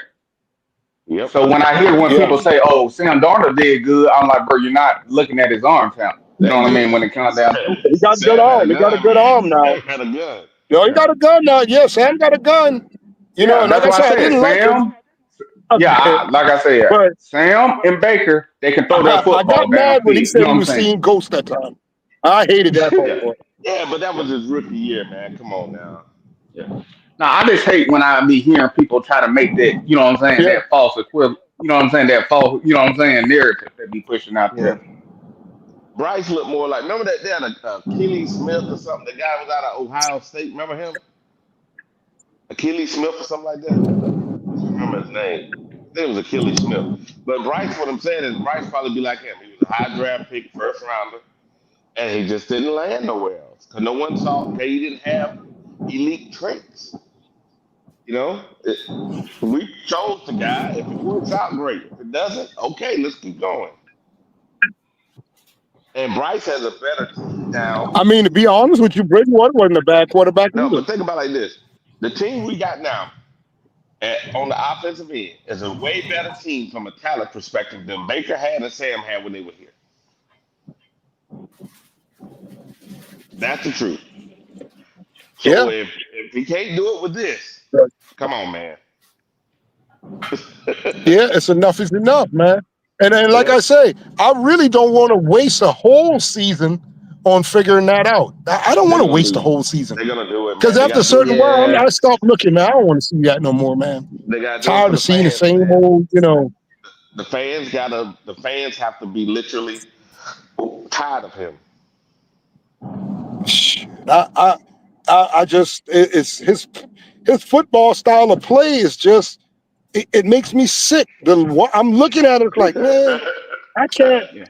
I'm trying hard to get into it, but I just can't. I just can't. Yeah, man. I got to have it because it's like what you've seen in football and stuff. He doesn't have any traits where you can be like, okay, I'm not going to be able to win like this. You know that. I mean, we might as well have Tim Tebow back there, basically. You know what I'm saying? When it comes jumping up and down over a few games that he played pretty decent, you know, but I can't. I ain't trying to knock him. Yeah, congratulations, you played better, or you played, but I just can't watch you, dude, all the time like this. You know, I can't. It's hard, man. Them first two games. The second game, I'm gonna be honest with you guys. I looked at highlights when he got benched last year. The first game, I mean, when he played the first game, the second game, I looked at highlights, y'all. I didn't even watch the game because I was like, man, I ain't looking at this bullshit right here, man. I ain't looking at it. Yeah, it's hard, man. It's a timing game when he plays. And I mean, it's this too. I mean, I heard what somebody said in the comments saying, well, none of the players we had was successful. Okay, if they using all those excuses, I can say, okay, with the quarterback we had, did he have who was the coach now that's coaching in college? We can say that's his fault because he wasn't any good as a head coach. I don't like saying I forgot Nebraska. We were saying Nebraska. Because they love giving Bryce benefit of the doubt. Why can't we give Sam Darnold benefit of the doubt? Y'all making more excuses, and then when it comes to Bryce, it's just, well, Bryce got to do this and do that. Come on, man. Yeah, you know. No. You can't be like if you think about it like this, bro, I just knocked out your whole point when it came down to it, when it comes to the talent and stuff. I'm just saying, a lot of people make excuses, right, and stuff like that. And Baker played with more talent than Bryce. So what are you making? What point are you making, bro? What are you talking about? What point? Well, Baker had more talent. He had he didn't play well here. He did not play well here. But that don't indicate when it came down to it, he's not a good quarterback. He didn't play well here. But before Baker came here, he was always a winner. When it came to, especially with the Browns. Bro, Bryce hasn't indicated nothing like that. Season. He only had one winning season, bro. Stop making these lies. You talking about the Browns? You talking about the Browns? You do realize he went to, bro. You do realize he went to like a 1-15 or 16 team, right? Winning season. So he's not a winner. He was actually losing at the Browns. Okay, so is he a winner now? Whatever argument you're making is wrong. Is he a winner now? Is he a winner? Is it? I mean, now he's a winner. You say he's a winner with the Browns. Okay. Okay, when it comes to him, was his team like 1-16 before he got there? Yes. I'm talking about Baker. Yes. What did he do? So having a better record, but while still losing, They went to the it's playoffs. better. Well, They went to the well, playoffs. y'all got to remember the other quarterback was there before him, and he got hurt, and he took Man, his that spot. dude don't know what he's talking about. I mean, he Was it TJ? You say he Who was a winner. That just says it all. Bro, if you go to the AFC Championship game, what does that say about you in the AFC? Bro, do you know who I went to the AFC Championship? Tebow. It's Tebow. Okay. And, what is that? He better than Bryce. At least he can say he won. At least he can say he won. At least he can say he won. Who ain't better than Bryce? What has Bryce done? What has Bryce done all in the that? players I can name. Little players. Bro, do you not realize the AFC right now? But they're better than Bryce, though. Hold on. In that division right now, that's the toughest division in the AFC. And he went to the playoffs. Bryce was playing in the weakest division. He can't even win no more than 5 I'm games. trying to understand where he's going with. What's the Who point was you tough? trying to say? They just drafted Joe Burrow. You're fucking lying. You're fucking lying. It's that y'all in that season. Hey, what's the toughest division in that? I'm talking about in the AFC where he was in the Browns. AFC North. Is that what you call it? What I'm talking about with the Browns? The Browns, Pittsburgh. He made the playoffs in that division. Yeah, that's North. And he's sitting there trying to argue me about the NFC when we had the weakest division. Only one Okay, team man. was good. One. Baltimore. Stop lying. Bro, he don't know what he's talking about. That's why his blood pressure that high. What you say, Baltimore? Baker Mayfield. When Baker Mayfield left the Browns? Answer the question. Because when Cincinnati, Pittsburgh make the playoff every year. When did Okay, look at the schedule because I don't want to be alive. I don't want to be alive. Last time I checked, the Ravens was good. Last time I checked, Cincinnati been good. When I checked when he was there, but he still made the playoffs. Good, bro. When Cincinnati was good. Until Burrow got there. They had a losing record. Why you think they got him? You're lying. All right, bro. Wherever you say when it comes down to it. Bro, you don't know what you're talking about, bro, when it comes down to All it. you doing is lying. Bro, you literally just said Baker's not a winner when it comes down to it. Bro, you said they had the best division. Then you said that Baker Mayfield was the winner. The AFC North is not the best division? Are you crazy? When Baker Mayfield was there, was not the best division. That's a lie. Was it? Okay, was he not going against Lamar at that time? Didn't Lamar win the MVP during that time when he was quarterback? Hell, Pittsburgh always made the playoff. Pittsburgh, yeah, I didn't even add Pittsburgh in there, so they always make the playoff. They He don't know what he's talking about.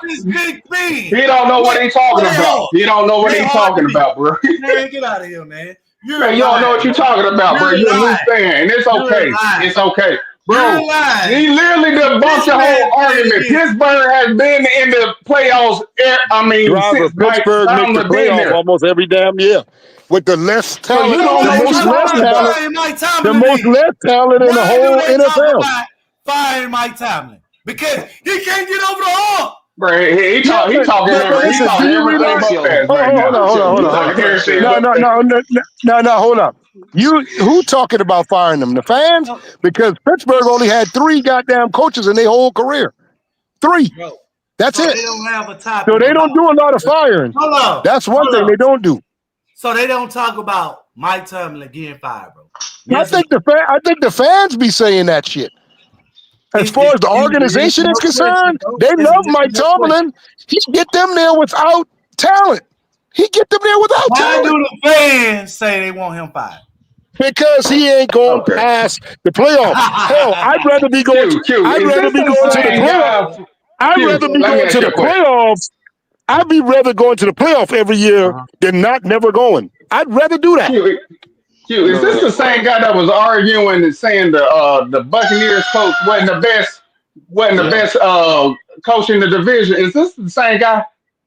Yes, sir. Okay, then it ain't no argument here. Go ahead. I just let him talk, man. Ain't no. I'm staying out of this. I ain't got nothing to do with Yeah, this. I know. AFC, Pittsburgh, they're good, but some line. But okay. I tell you what, you mess around and let Pittsburgh get all them wide receivers we got and stuff like that.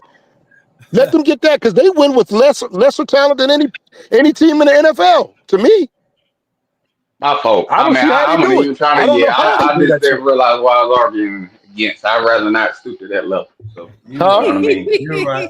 You better not because be saying that. I mean, bro, you can even admit the Buccaneers coach was the best coach in the division, bro. You don't know what you're talking about. You literally said you built through free agent instead of the draft. I may say things, but at least I know what I'm talking about, bro. Okay, give it up, bro. Just give it up. What you talking about? You said he was a winner. You was lying. So what are you talking about? Okay. Yeah. When it came to the Browns, how many times did he go to the playoffs? Because I remember he went. How many times he went? I'm asking. Like Google. One time. He got one playoff appearance. Yeah, but okay. Problem, though. How many losing seasons does he have at start? No, here's the problem. When the last time the Browns been in the playoffs? Man, crazy, bro. When the last time the Browns been in the playoffs? Tell me, since you been. You don't know. I mean, Wiley, you don't know. When Barney Kosar was there. Okay, let me. So that was a big. I don't know. I'm not a Browns fan. I'm not a Browns fan. I'm telling you that because it was a big deal for them. And the thing about it was Baker was a good quarterback. However, everybody that didn't have Patrick Mahomes wanted Deshaun. That's the reason why they got rid of Baker. Because they thought they had a top 5 quarterback versus a top 10 quarterback. That's the truth. Yes, and Wiley, and like I said before, if they knew what they knew now, what they did, that would have stayed with Baker. Am I correct? They wouldn't have did it. Yeah. And let me ask you, Wiley, compared to everybody else, how far did Baker take them? I mean, when it came down to it, out of all those years, who had the most success being a Cleveland Brown? You know what I'm saying? Quarterback. It was Baker. In the last 15 years, Baker. It was Baker. Yeah. Okay. And you said the AFC North is the hardest division, right? I'm assuming that's the division, right? There ain't no question, right? You said that's the hardest division, the AFC North. Hold on, the Browns getting trashed every year. So he finally they coach literally they won coach of the year like 2 years ago. Division. What about the other 3? What about the other 3? So you trying to say Cincinnati, Ravens, and Pittsburgh trash? That's what he's saying. So yes, AJ Green. Hold on, I got you here, man. AJ Green with Palmer and Cinco and those guys. You telling me none of those guys wasn't good at the Bengals? How long that been ago? Why this? How long you been ago? Whole time frame, their ass was good. Now they had a couple down years. That's why they ended up giving no boy. But they didn't never get over the top. Man, everybody you talking about retired almost 10 years ago. What are you talking about? Baker been in the league, what, 5 years now? You just named all them old people, bro. Who was that? So Pittsburgh. So it's been Pittsburgh. So it's been Pittsburgh and the Ravens. Been pretty good. No. Who was that? No, Howard. You don't. I mean, why? You don't even have to go back that far. Just go back 5 years. Just go back 5 years. It was AJ Green and Andy Dalton was there. AJ Green and Andy Dalton was always in the damn playoffs. They never went past the first round, but they were there. So Wiley, he's basically saying off of like 1 or 2 years when they went in the team. Hold on. Since you're right, 2016, 6-9, 2017, 7-9, 2018, 6-10. All losing records. 2019, 2-14. Which teams? 2020, this Cincinnati. Bro, which teams, man? You said it was the hardest division. I just gave you now name Pittsburgh and the Ravens. Years of now losing. Name Pittsburgh and the Ravens. Now name them. Now you got quiet, huh? No, what you mean? We're gonna go back to the Browns. We're gonna go back to the Browns because you said it's you're trying to say that's not the hardest division, bro. They was trash. Because when Baker Mayfield came out, he made them better. Remember We didn't what say- you said? hold on. Remember what you said, No, man. no, Remember you're what you trying to said. say- So Hold it on, was two losing teams in that division. Yeah. All right. Yeah. All right. Now, hey. So why do every year they say they was the best in the division, bro? Lying, man. You're Bro, lying. you don't know what you're talking about. lying. You are making Ronnie look like he knows football. You do realize that, right? Shout out to you. That's what you're saying, bro. Definitely powerful. Definitely powerful. Like, bro, you literally are trying to say the AFC North is not the hardest division. Bro, at that time, it wasn't. Now name, and I asked you a That's question. what Now we're name talking about. Pittsburgh. Now You name said at Pittsburgh that time. and the Ravens I'm trying to ended say, there because bro. they ended that division, bro. Man, get out of here, bro. Exactly. That's my point right there and there. He named He won't do Cincinnati. that because you know it falls apart. It's funny, He man. knows. It's funny. Ain't I mean, Wiley. The man said, like I said, like I said, Wiley. Baker Mayfield. A couple of days ago, he can even admit the coach from the Bucks was the best in the division when it comes down to it. Okay, I guess I'll be a liar. I ain't gonna come and say I made a mistake. But at least I don't lie about the whole thing they said saying the Bucks head coaches ain't the best in the league. AFC North, I guess it's not the best in the ain't the best division. I don't know how he came up with that conclusion, but I guess I'm a liar though. They always had two teams, a possible three every year. Every year. Yeah.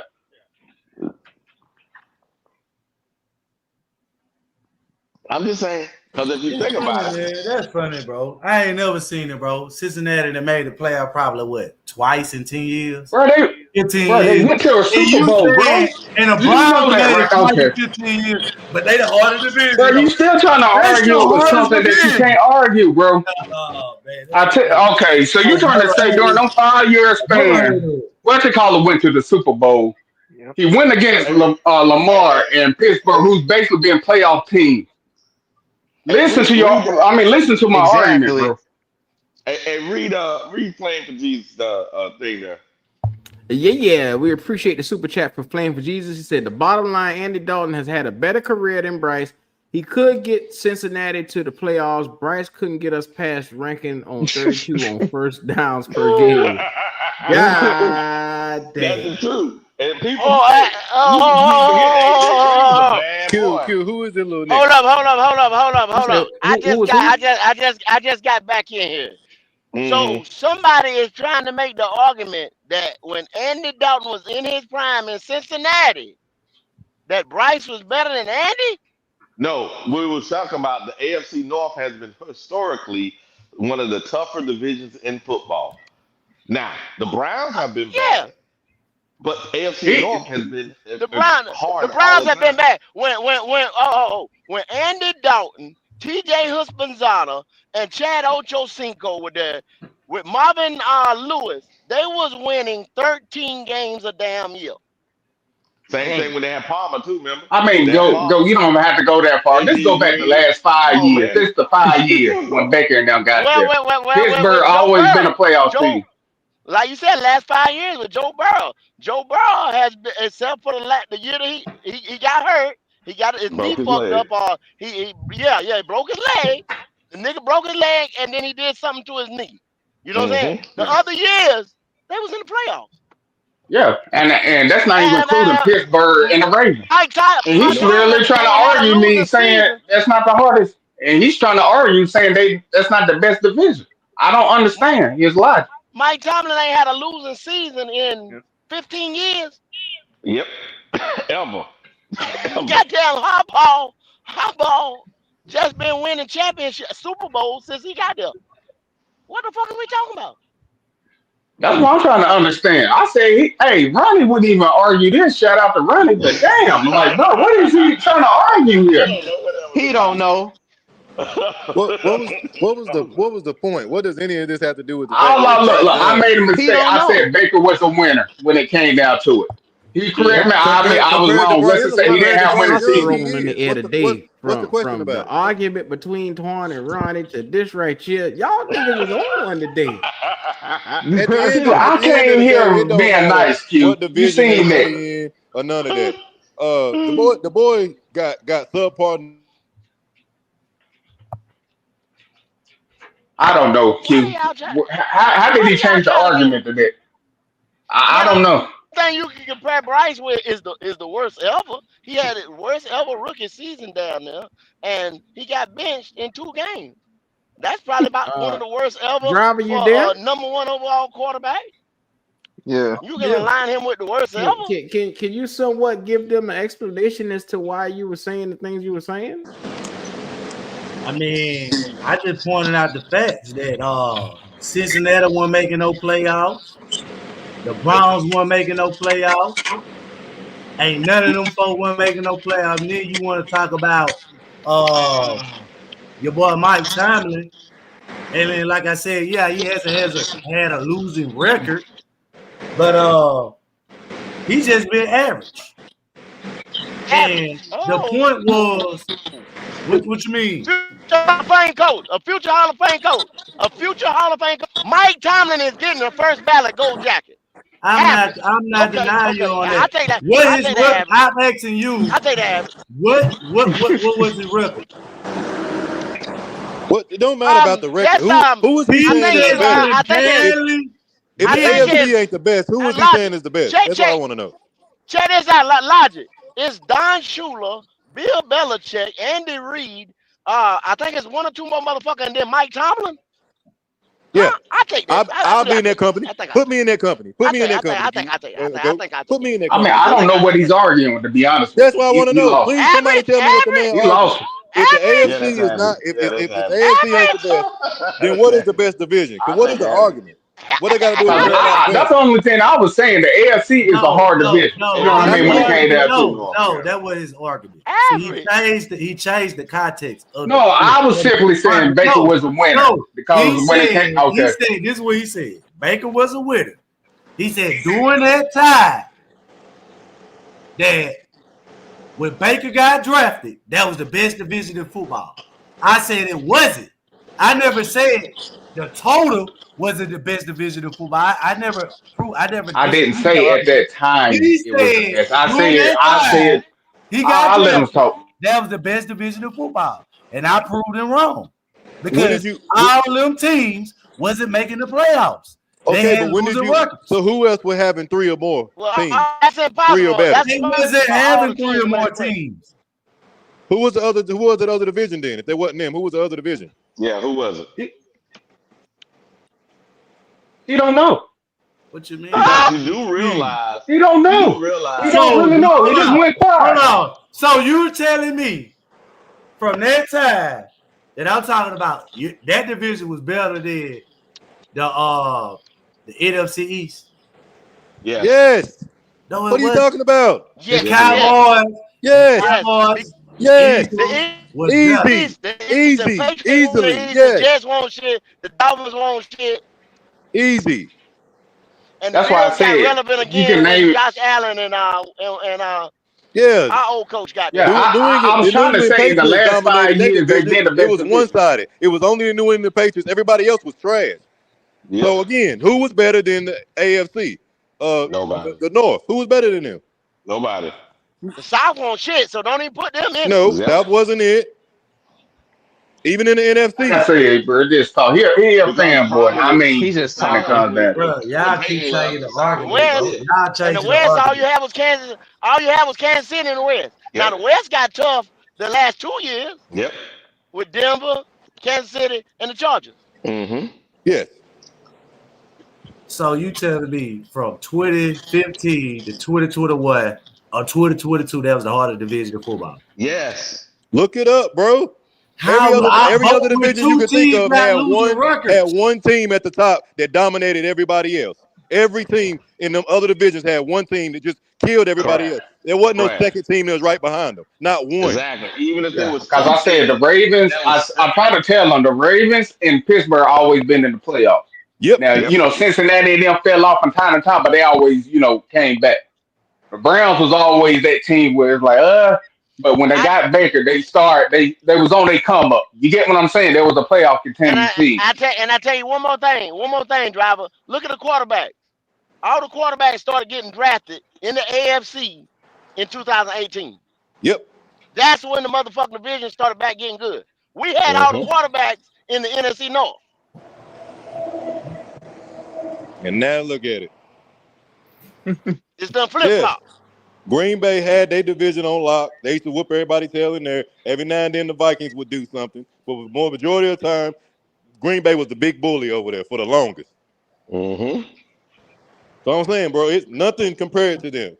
You knew back then that you always going to have a competitive Baltimore team and a competitive Pittsburgh team, regardless of what the other two was doing. You knew like I said, every year they were going to come at that time you had to win more than 10 games to make sure you was going to be in that wild card. Yeah. I don't think he knows that, but that's why I'm saying I'm kind of like these folks. He must be a young little nigga because only young niggas gonna like other young little niggas like Bryce. So he probably didn't know that. Probably didn't start watching football. He probably didn't start watching football till Bryce he just kind of threw me off. Like I'm like, bro, are you serious? Like you know what I mean? I didn't know if he was serious or not. No, them you talking about mainstays in the playoffs. I know what they be talking about, man. You talking about mainstays in the playoffs. Look at Jalen. Jalen ain't but 12, and Jalen talking shit. Jalen talking shit too. Come on, man. Come on. Yeah, I was thinking he was trying to say that he was having an argument for the NFC South or something.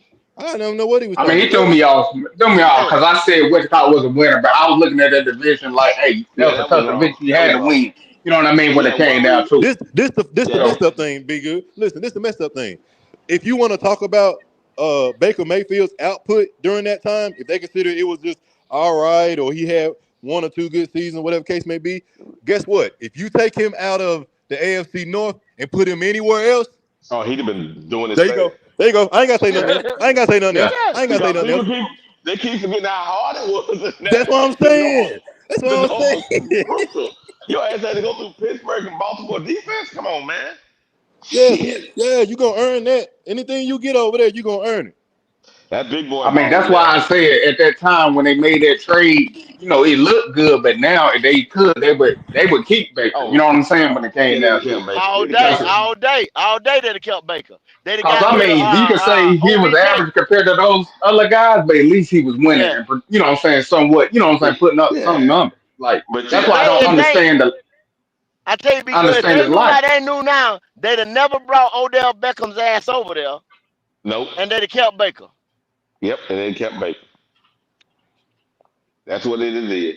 I mean, even went there when they had that down year with Odell. When he first got there, he still had 1,000 yards. Him and his other wide receiver. I forgot. But he killed the locker room though. He killed the locker room. Yeah, he did. But you get what I'm saying. But even though that down year, they still produced something. You get what I'm saying when it came down. That's all I'm saying. Understand, be good. When you said that, when you looking at a Maserati and that was Deshaun, you gonna want that Maserati. Yeah, that's why I say at that time they messed up. I understood what they did, but I just said, you know, it's hindsight now. That's why I said if they know they could, they'd go back. Everybody in the league said what? You got to go get the Maserati. Everybody said it. Every team, even us, we were trying to get the Maserati too. Yeah, we was in. We was in. Trying to get this hey, Wiley, I own a pay for a damn detective. Exactly. Go see what was going on. Yeah, we were trying to get a Maserati. Everybody was. Come on, man. I mean, we had a chance. Wiley, remember that we had a chance where we could have got Lamar, or at least kind of double, because we was quarterback hungry at that time. They decided to go with Bryce instead of Lamar when it came down to it. Deshaun. No, I'm talking about he was in that thing too. Hey, Port Dog 81, tell him again. This is a learning channel. Tell him, dog. Yes, sir. My fault, bro. I ain't gonna lie. Disclaimer out there for people, because sometimes they come out here and think they can just talk crazy. But you gotta ask. Man, he put me in a bizarre world, bro. I didn't even know why I was debating anymore. You know what I'm saying when it came down to it. That's why I told you I got to be good. I got to be God good. damn, be good. Y'all talking like the man here sitting right there. God I don't damn. give a listen. Let me tell you something. Let me tell you something. Let me tell you something. I don't care if the man was sitting next to me at FanFest and trying to talk to me. I'm gonna tell him the same way. Use a dummy. This is a learning, but we'll take care of him, Lottie, because this is a learning channel. Now, yeah. if See, you're I didn't say I real wasn't gonna teach him. I didn't say I wasn't gonna learn him. we I tried can't out teach so you much. now. But I'm gonna tell him the truth. Yeah. Gotta tell him the truth now. Gotta tell him the But truth. this is a learning channel. Yeah, Say it all the time. Y'all hold on. Let me talk to Driver for a second. Driver, you still there? Oh yeah. Driver, I'm sorry that these boys is hard on you today, man. Hey, man, I apologize. Football, man. I apologize, man. You know, I appreciate you for being here. You make this thing what it is, man. People fuck what they talk about. I'm here for you. I'm here for you. So he right, Q. So he right. He ain't gonna say that. Y'all ain't gotta jump on my ass now, damn. Huh? I just want to find out what you talk. I just want to find out what you thinking, Q. Never mind, Driver. Fucking with you, go get them boys on my ass. Never mind. I ain't saying No, shit. don't run now. I got time now. I've been busy all day. I had to sit back and walk all the niggatry and then get into it. Oh, I'm here today now. Come on once with the it. boys were putting out the scrap earlier, Ronnie and Torn, I said, damn, this show turned to the left. It was clear. It was powerful. Somebody should have been paying for that. That's prime TV right there, boy. Oh yeah. Yeah, I sat back and I said, well, I ain't getting in the middle of that shit right there.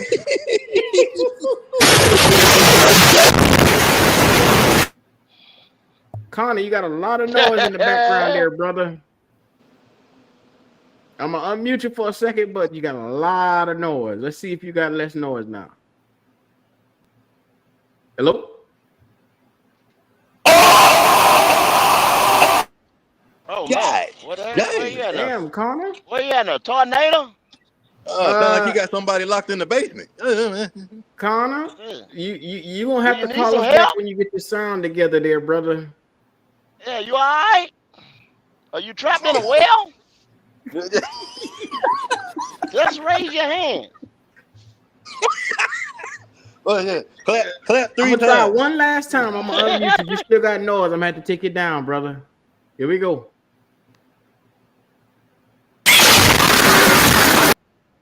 Yeah. Sorry there, Connor. Call back come on back when you get your signal right. Yeah. You just come back another Go back day. to it. Back to it. Yeah. I need to understand why all these people who support Bryce, when it comes to the comparison to other guys who we mostly don't consider him being on par with, arm wise. I don't want to talk about nothing else but their arms. Why is it? It's like we talking in a different language or something when we compare them from apples to apples. I mean, they watch TV, they watch the games, they see what's happening. You know when somebody can throw and when somebody can't. You know when somebody has an elite arm and when they don't. Why is that so hard to? We ain't making nothing up. You can see it clearly. Yes, sir. He been throwing good at practice the last couple of days, man. In short, you in short with no pressure. That's what you talking about. Mm-hmm. Yes, sir. Why? They like to cut down Pope Princely Yumiara for touching him the other day. Yeah, people in Twitter was upset with that boy. So don't you dare put your hands on my quarterback. Dare put your black ass hands on young Bryceland. I just want to know why they don't. I mean, if you look at all 31 other teams and compare him face to face, we ought to do an elimination thing. Let's see how far he goes. All 32 teams. You put your quarterback up there side by side, and we see how far this dude go. Oh, I really want to understand it. That'll be ugly. Be, but I want to understand the difference. Do they understand what an elite Logic, arm you is? asking the wrong nigga. Ask Driver. Shit, I don't know. Ask him. He right there. But I'm asking him. I want to know how you can look at that and still have the same type of confidence when you're looking at everybody else. He said earlier about the team is that bad. The team that he came into, you mean the one that won 7 games before he got there? So how did we go from 7 wins to 2? The only thing changed was our quarterback. You asked me how did we went from 7 wins to 2 wins? Yes. Okay, was the wide receiver that led the team in receiving was there? Yeah. Was he there? Even if he was, you got a quarterback. Answer the question. I don't give a damn if he was. What they got to do with 2 wins? Was he there or not? No, he wasn't. Hold on. Answer this question. You said because of DJ Moore. You said because of DJ Moore. No. I got it. I got his ass. Go ahead. I got his ass. Go ahead. I get what you said, right? Hold on. What did they trade DJ Moore? Hold on, driver now. What pick did they trade DJ Moore? About to crash out on y'all. A quarterback. You delivering though. So they got a quarterback. They traded for him for a top pick quarterback. We actually had to trade. We had to trade from 8 to 1 to get that. But yeah, right. Was it a top pick quarterback? That's what they say. I mean, that's what the book okay. says. So the value of DJ Moore is what? No. That ain't how that works. Hold on. That ain't how that works. No. Hey, is this Ronnie? Is this Ronnie? No. He tried. Lodge, that nigga tried. That nigga tried. He tried that dumb shit. He tried that dumb shit. Is this Ronnie? Look, nigga. Is this Ronnie? Hey, hold on, Lodge. Let me straighten it. Look, nigga, it was the #1 draft pick the next year. Plus DJ Moore, not DJ Moore by himself. Specializes in items. You tried. What did I try? I asked him a question. What did they trade him for? You tried. What you asked a question, but at the end of the day, you got up there to a first #1 overall pick who was supposed to come into a team and change it. Now before we get to this, you tell me what. Don't even talk about the quarterback. Just the point, just the #1 overall pick, regardless of the position. What are they expected to do when they come to a team? Please tell me what your opinion is of that pick, #1 overall. What are they supposed to do? Oh, my bad. Hello? My bad. You said what the #1 overall? The #1 overall pick. What is it? What is majority of the time? What is the expectation of a #1 overall pick, regardless of the position? But preferably the quarterback, #1 overall. What is the expectations? I mean, to exceed at your job. You're supposed to be a great quarterback. That's vague. Supposed to be a great quarterback. At #1, you're supposed to be coming in as a great quarterback. Franchise changing player is what Thank you, Coach. Thank you. Change the franchise. Now again, we went from 7 wins after getting this guy who quote unquote supposed to change our organization, and we dropped off the face of the earth to 2 wins. So why are you talking about a receiver? Why are you talking about anything else other than that nigga wearing number 9? I mean, who the quarterback throw the ball to? What? Oh, yeah. Again, I'm asking one more time. I'm asking the question so he don't throw the ball to receivers. Is this Ronnie? They went out and got a 1,000-yard receiver in free agency. They turned around and drafted Mingo along with him. Okay. They turned around and got Hayden Hurst, who had 500 yards with Joe Burrow. Okay. And you say now Miles Sanders had 1,200 yards in Philly, 500 yards receiving. Yep. So what more did they need to put around this nigga starting off? And then they went and got another All-Pro guard in motherfucking Austin Corbett. Who just come off a Super Bowl. Yep. That was all the rookie year.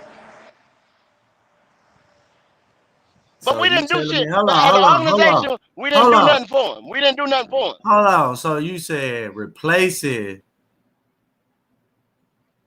a good wide receiver with what again? Because you told me they replaced Corbett. You quick to say that. All right. So what they replace him with? Nothing. We haven't gotten shit for DJ Moore yet. Okay. Hold on. So Mingo, you replaced him with Mingo. Right? What was Mingo? A 2nd-round pick. What was DJ Moore? I think he was first. He's a mid-first round pick. So you replaced him with someone worse than him, right? Someone who already proved to be a receiver. Well, you would have got a receiver with your first pick, but you turned around and got a quarterback with your first pick. So I mean, exactly, potatoes. Right, but your quarterback still throws to the wide receiver, right? But hold on, driver, hold on. That's why you got the 1,000-yard receiver in Yes, and if you're the #1 overall pick, you don't necessarily need the top guy in the league. You know, that's what you sure? You sure? David Tepper said. Hold on. That's what your owner said. That's what the owner said, and that's what the expectations are in that position. Pump your brakes. So Cincinnati don't got a top receiver. Okay, name a Ravens wide receiver. Wait, Name a Ravens wide receiver. They Hold made on. their business to go get I'll wide debunk receiver, that right now. Cincinnati did not have a top receiver Joe Burrow's first year. He had Taj Boyd as his number one receiver. Now, do you remember Jamar Chase coming the year after Burrow got there? Do you remember that? But they drafted him where? I don't give a fuck. He still threw for 4,000 yards in his first fucking season. So he did it without his number one receiver. And then Tyler Boyd, the receiver. With Tyler Boyd and one of the worst offensive lines in football. Damn, you act like Jamar Chase got drafted with Joe Burrow. He can't be one of the most Here we go. Here we go. And let me ask, when it came to Lamar, except for this past year, what all-pro wide receiver did he have? Not now. He didn't have Not one. a damn one. He didn't have one. And he was, what pick was he? Number 32? In the first round, wasn't he? Yeah. Last so pick. We compare. No, you brought that nigga up.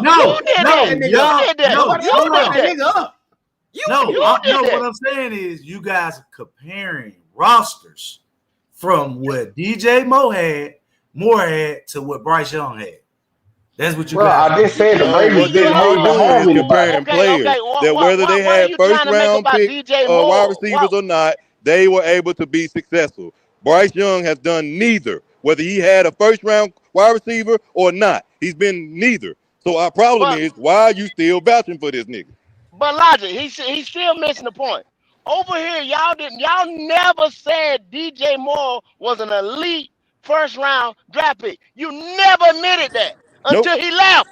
Till he left. That's fact. Nobody ever talked about DJ Moore after he left. Hold up, driver. And you trying to make the point. That's the reason why we put DJ Moore in the motherfucking package, because they didn't believe he was a motherfucking elite wide receiver throughout the National Football League. That's the reason why he was in the package. If they believed that he was a Justin Jefferson type wide receiver, he'd have never been in Chicago. He'd have never been in the package. I go 10 years back. What did Cam Newton have on his wide receiver? Don't tell me his wide receiving core was elite. He had Steve Smith. Nothing but Steve Smith for 2 years. 2 years. 2 years of Steve Smith. And that was out of prime Steve. That wasn't prime Steve Smith. No, that's all he had.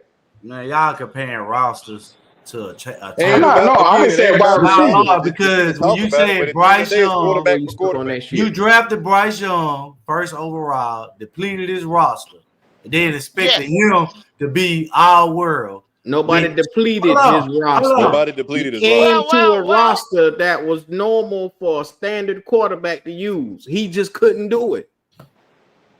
And so we spent the next 2 drafts trying to compensate for his lack of ability. Mm-hmm. Last time I checked, before we drafted Bryce Young, all those media was saying whoever the Panthers pick up quarterback at that time is going to the best situation. We had the Avengers coaching staff. Didn't that be good? Didn't I put it on the screen the other day? Yep, that's what they said. That's what they said. Bryce Young going to the best situation out of all of the quarterbacks. Now all of a sudden he went, according to these people, to the worst situation. How'd that happen? Yep. They said Bryce Young was sitting better off than C.J. Stroud was in Houston. You gave this nigga a number 1 tight end. When a tight end get 500 yards with another quarterback the year before, and he the fucking 4th option, he's a damn good tight end.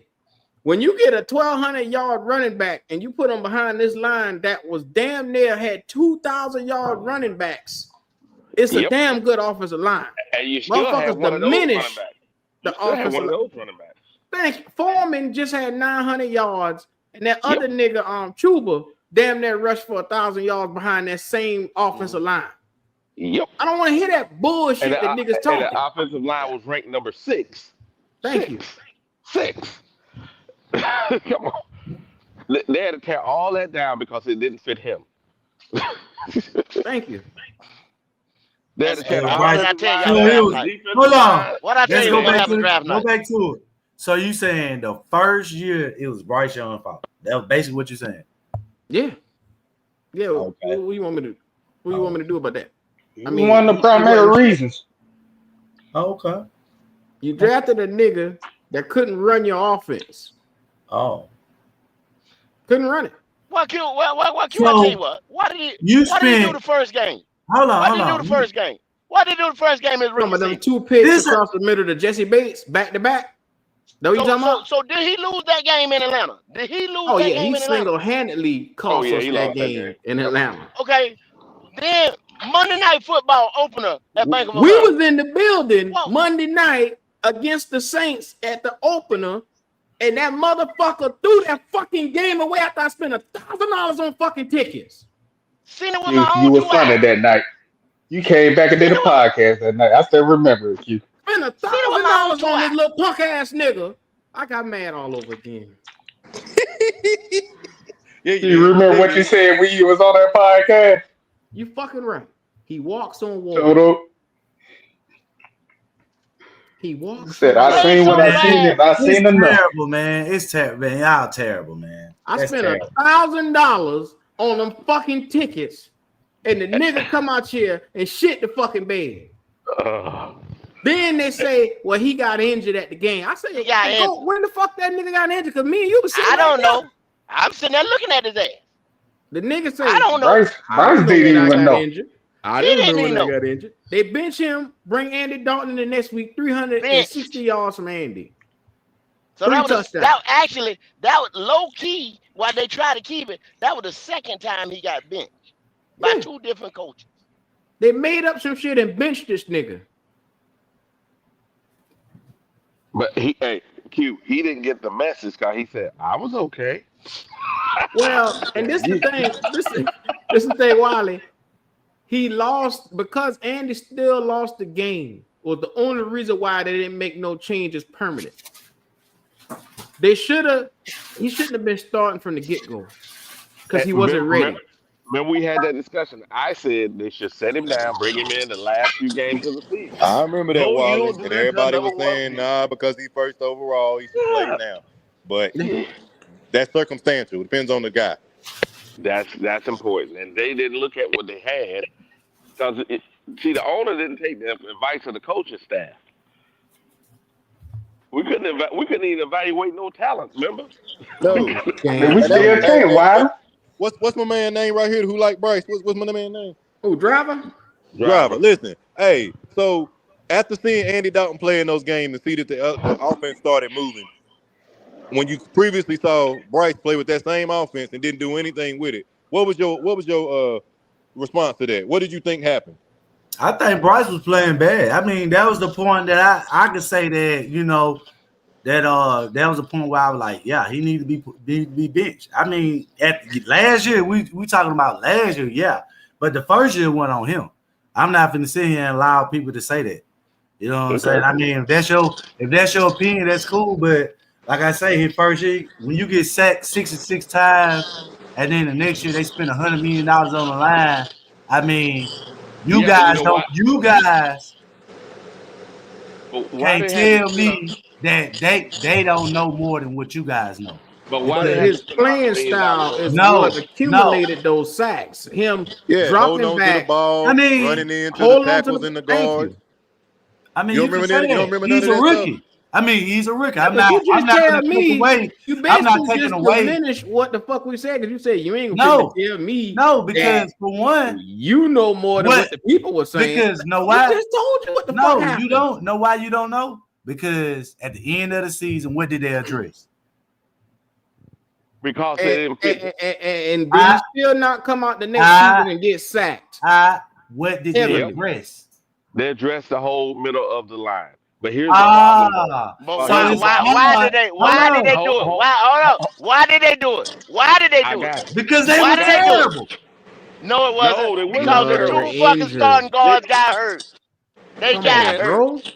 And the center was too big for Bryce. If they hurt. No, the center was too big for Bryce. He couldn't put his hands under him and get the ball. from under center. Man, come on, man. Every day we I ain't follow never the heard. storylines of I this ain't never team. heard of that, bro. I don't Well, just because that's turn because you this ain't never shit had to. didn't You want ain't it, never 'cause you got didn't to want see a it. 5'10" quarterback You get what I'm play saying? You didn't behind want it. 6'3", 6'4", You get what I'm 6'5" saying, cuz? linemen. 6'5", That's why. 6'5". That's what's Bradley five. Yeah, Bozeman 6'5", remember, 6'5", happens. 320 That's pounds. what happens. He This is can't what see I'm telling in you. the This is what throwing I'm telling you, lane. driver. We just ain't made this podcast up overnight. We've been doing this shit for 4 fucking years now, and we've been spot on. We tell you how shit go. We give you the storylines of what's going on. It's one of those things where I'm just not pulling shit out of my ass. Nope. I'm telling you what Nope. the fuck is going on. This the reason why Bryce Young throws off his back foot and his tippy toes and don't step up in the pocket, and he's more likely to run out and try to find an open lane than to step up in the pocket. It's all about visuals, bro. And the But fact if is, you- he don't have a trajectory on the ball that other guys have. It ain't a knock against him. That's just who he is. Yeah, and if you actually go back and look at the analysis before the draft, the off-season analysis before the draft, you'll see what we're saying is true. And if you go to the end of that season where Sam was playing, you'll see what the ranking with the offensive line and the guard. All that. Remember, they got hurt in the last game. Wally, I'm gonna put this shit up on the screen for this nigga. All right. Like I said, Okay. I believe in proving Yeah, the like we point. making this stuff I'm up, man. gonna prove the point. Yeah, we're making this up.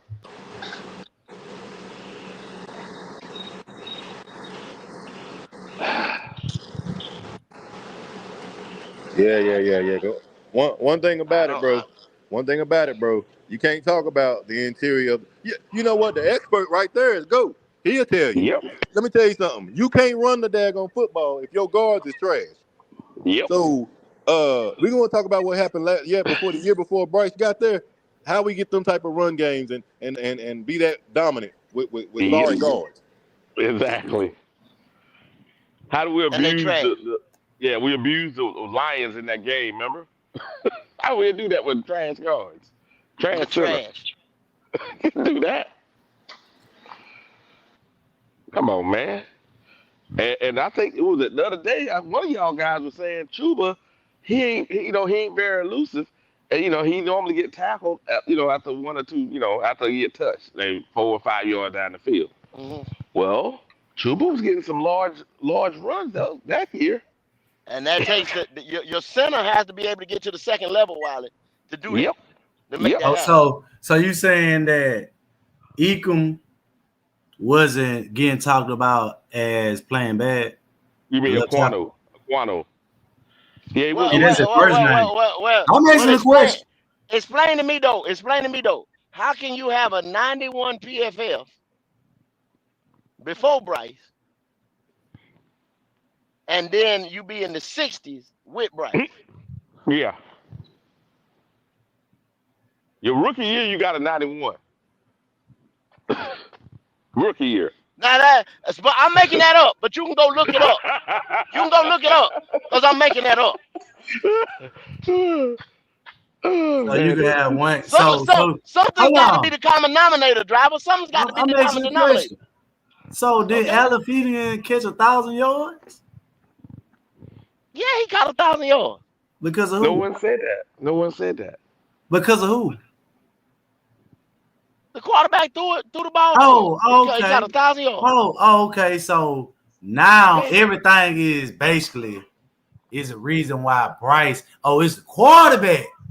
That's the reason why the left tackle playing bad, right? But the wide receiver could be productive, right? If you are blocking somebody and they come back into you, the quarterback runs into the back of the left tackle, causing it to be a sack. What part of that you're not understanding? Like literally, if he drops back and Icky is blocking this man one-on-one and he runs into Icky's back, he kept doing that shit over and over and over because he's trying to see. And also you got to look at it like this. You actually look at the games. Icky's slow-footed, so Icky pushed the guy up the field. Then Bryce runs into the guy, and it's a sack. He's pushing the guy up the field. Come on, man. It's like shit. We looked at the games. We broke them down. That comes from his limitations. He can't step up in the pocket because he won't be able to see.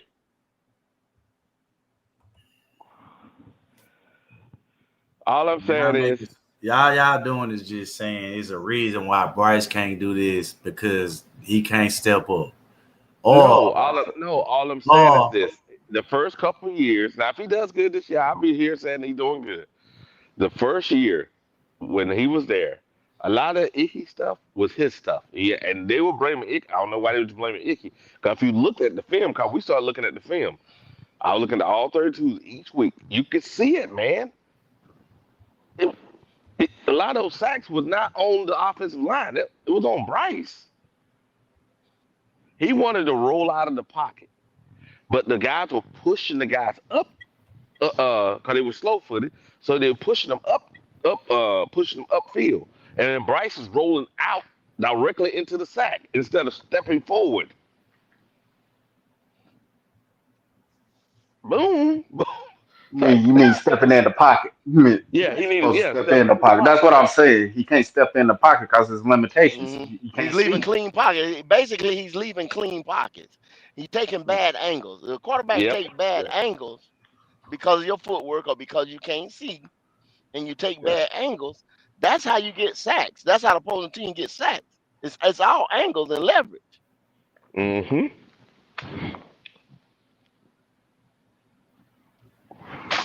I mean, that's your opinion, man. But it ain't no opinion. Hey man, y'all got. Hey, one thing about it is, like when you look at this team right now, how it's designed, it's much better. It's much better. It's a better team. You got a team like I say, man. Bryce gonna excel regardless if you guys don't like him or not, man. He gonna be the quarterback. He gonna get us over the hump. So there we go. I mean, okay, we can have opinions, but until anything else changes, I mean, like I said, 15-year process.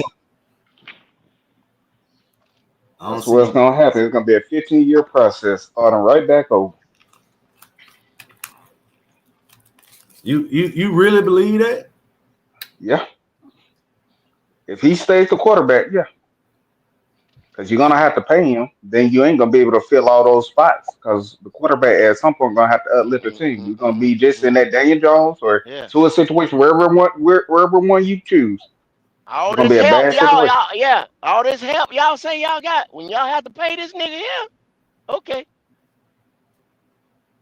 And why did you get all that help? Because he needs it. Yep. He has to have it. He has to have it. He is like Kyler Murray without the athleticism, without the baseball arm. He's a guy who improvises, tries to make a living on improvising, and a lot of times that gets him in trouble. So once you pay him, now I'm gonna tell you this: we will have success. Like I say, 7, 8 game ceiling. You know what I'm saying? Then y'all gonna say, "Oh my God," you know what I'm saying? 7, 8 games. Boom. You're gonna pay him. You're gonna pay Icky. By that time, you go get a middle linebacker. By that time, who else money gonna have to come up?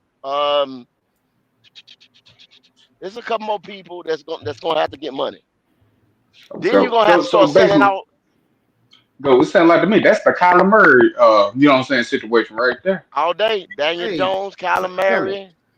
Fellas, can I read this off the driver? Now this is the draft profile for Bryce Young as he was drafted. This is by NFL and ESPN. Now it says, Young's skill set is an ideal fit in Frank Wright's offense, which mixes a passing game that attacks multiple areas of the field with a diverse run game. New coordinator Thomas Brown comes from a Ram scheme that uses shifts motions to create confusion, and Young's accuracy and decision-making and poise should translate well here. He could be the long-term answer for the Panthers, who just completed 58.4% of their passes and finished 31 in total QBR the last season. Year one impact, rookie of the year candidate. The Panthers made a big move to trade up to select Young. They won't wait to get him on the field. His composure under center, field vision, ability to extend play, and full field accuracy will allow him to produce immediately as a pro. Now, be mindful, That was what they had on your boy. Now, what they said about this guy pre-draft, right here at 5'10", 204 pounds is what they say he is, which we know that ain't his measurables. They say Young is a fast processor with a quick release and the touch to lead receivers to yards after the catch. He has rare poise. No moment is too big for him, and he rarely makes mental errors. He's a pocket passer first, but Young has mobility to extend plays effectively, run or scramble. He has held up well, except for a shoulder injury that limited him a few weeks in the middle of the 2022 season, even though he has a short linear frame by NFL quarterback standards, and that's Steve Munich. So be mindful. Everything that you hear they say he was is supposed to be. They say no moment is too big for him. He rarely makes mental errors. He's a pocket passer. All those things were false that they said about him. Because the first thing he did was make mental errors. 2 interceptions across the field. He never shook that shit back off. Mm-hmm. I mean, they say he got poise. It didn't show on the field. You know what I'm saying? A quick release that they claim that would lead receivers open. What do they always say? Well, separation issues, separation with the receivers. He can't throw none of them. They say he can throw them open, but you never seen it. If y'all seen that nigga throw a motherfucker open, I'll wait. It's just one of them things. Everything that they say that he was supposed to be, he's supposed to fit right into Frank Wright's offense. It was not a match made in heaven. It was a match made in hell, and it got the coach fired in 10 games. Yeah. Thomas Brown. But he did have some of his best production though, Q, when Frank was in there calling the play. Mm-hmm. His rookie year. Yeah. He just couldn't get it. He just couldn't get it right. That's the scouting report that was read for this nigga and had. I'm gonna go find the video of David Tepper talking about he's the point guard. Now y'all give me a second while I look at it. Point guard. Point guard. And we don't have to get all these receivers. We don't have to get but yet we drafted a receiver every fucking year. Yep. Because they said we have to give him everything. Oh my God. And I think they said too when they was doing the draft analysis on it, they said his arm would get weaker throughout the game. So you can't basically ask him to throw for 45 times. So that basically means you got to come up with a specific system for him. Mm-hmm. Play action. As the game goes longer, he does not get stronger. Nope. Let me see what this say right here. I don't know. Let's see. Hold on. I can't even hear. Yeah. Where you find the damn volume at?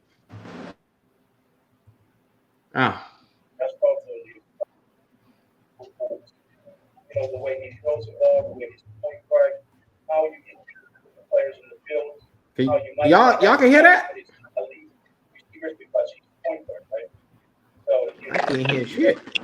I hear what he said. He said he's basically saying he's pretty much a point guard out there. I put that money into the defensive side. I can't hear shit. So it's like this guy that when you talk about here for it's us, low. this Carolina Panther team from from the time I guess Don't you worry, I'm gonna find another video where I can hear because I want to make sure. Go to Carolina. Look.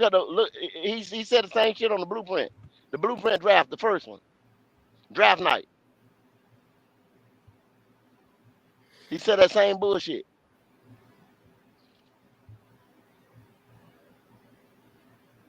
There he is. So I got on the phone and I said, I saw Bryce at the Super Bowl. You see a bunch of these guys. There he is. And such. There he is. So I saw Bryce. There he is. He telling it. I can hear it. I can hear it. Quarterback. Yeah, I can hear it. I can hear it. And I said, you want to trade in some sweet home Alabama for some sweet Carolina? How the fuck I'm playing and they can't hear? He was like, I don't know if you can see him on the screen. He was like a little tenseness in his face, but then he was like, you could feel him just like, so happy sort of thing through the phone. Why did you guys wait so long to tell him? Why not tell him a day or two before? Why keep it? Under Why wraps. not? Dave, you set the bar high out there for him. I know that's been your goal since you got here, though. But mentioning the Super Bowl, could you elaborate on that? Well, when we went through the process of quarterbacks, listen, just as you guys know, we went through a very deep process with the head coach. Found what we believe is the best head coach. That was a lie. And That was a lie. The head Wasn't no coach figured process. the best staff he could find.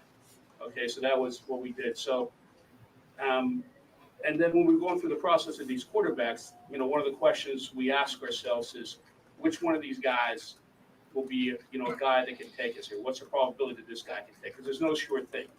So, not to talk about all the different guys, but we thought this guy had the highest probability of winning Super Bowls. And I think for myself, and I don't want to speak for Frank, and I think he feels and Scott, we feel the same way. Listen, you want to win Super Bowls. And, you know, there's no sure thing here, but it's a probability sort. And we thought this guy has the best probability of winning us Super Bowls. You know, the way he throws the ball, the way he's a point guard, how you can use the different players in the field, how you might not have to have as many elite receivers because he's a point guard, right? There it is. So Bingo. he distributes the ball to people with routes. So you can save some money there. You know, we believe we can save money other places because of him and put that money into the defensive side of the ball.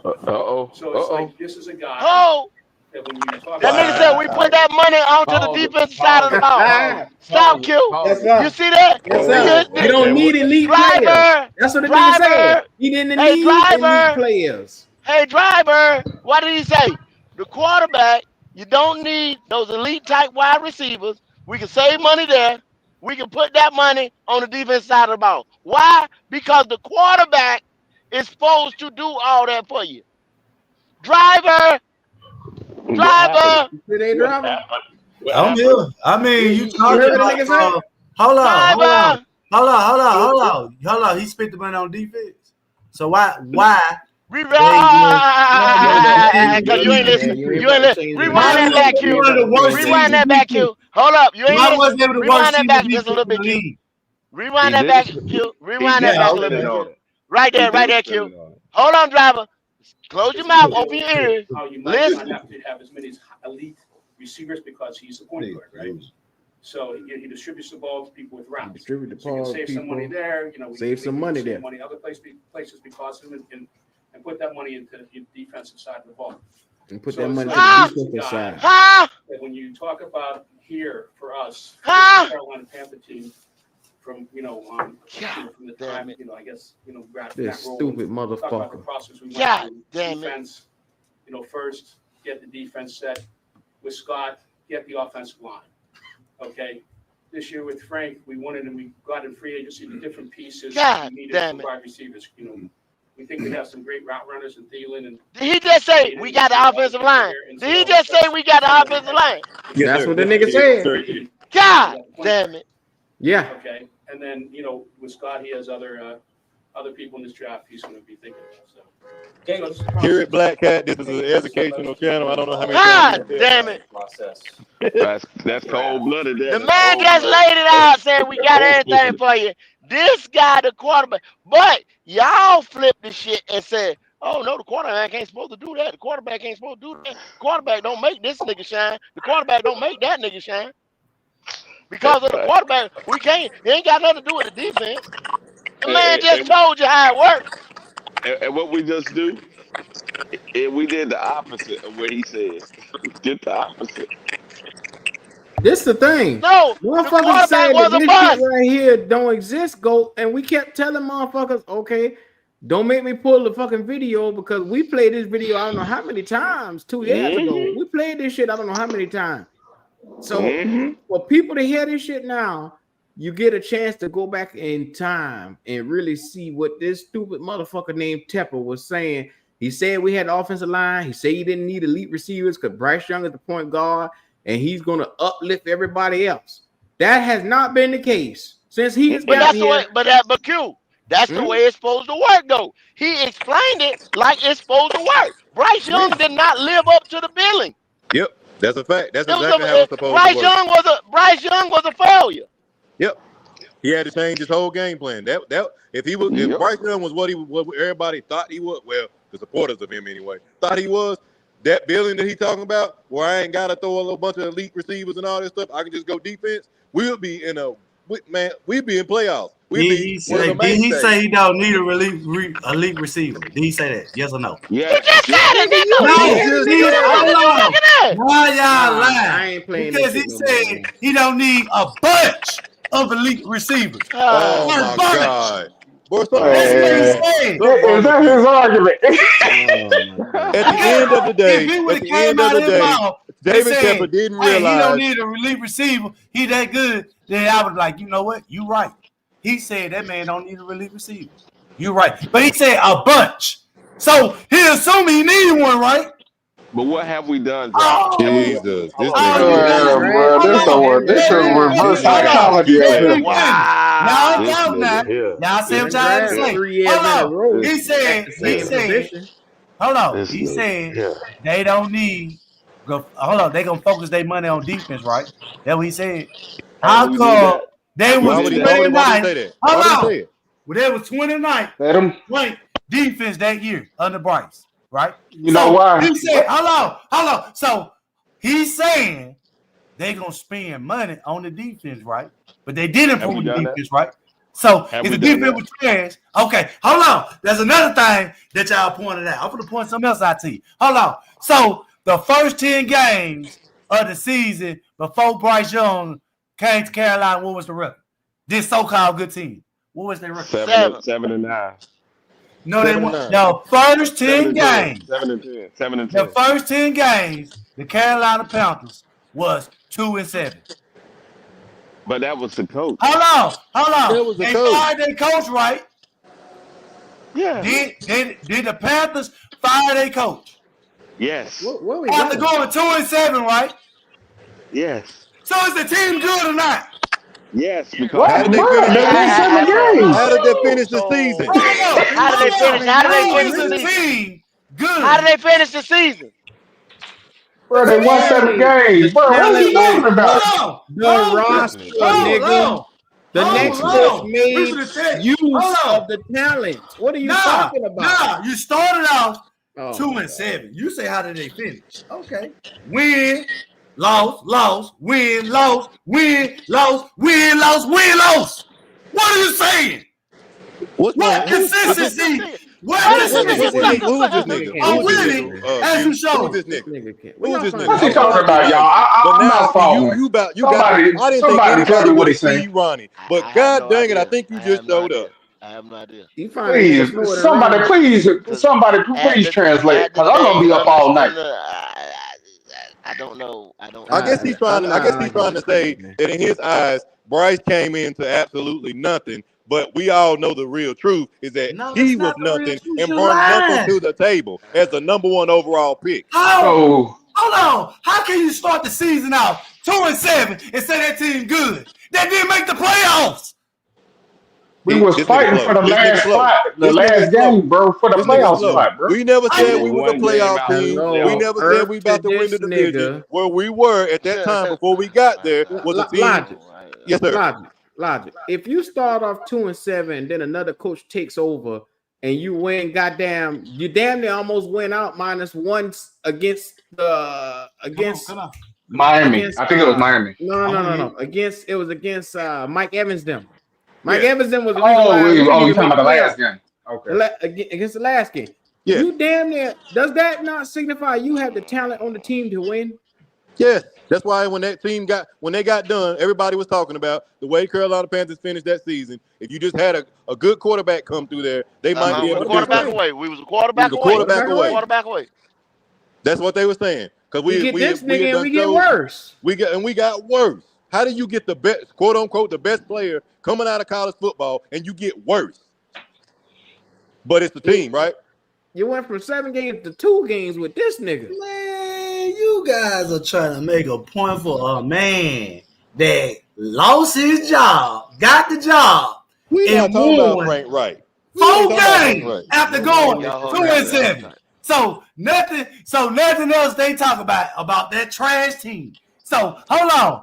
The player that was the best player on that team, right? Where did he go? This nigga slow. You got to run. It's Ronnie 2.0. God. Oh, okay. Okay, that's right. But you telling me a team that lost more than they won, right? Started out the season 2-7, trading away their best wide receiver is better the next year.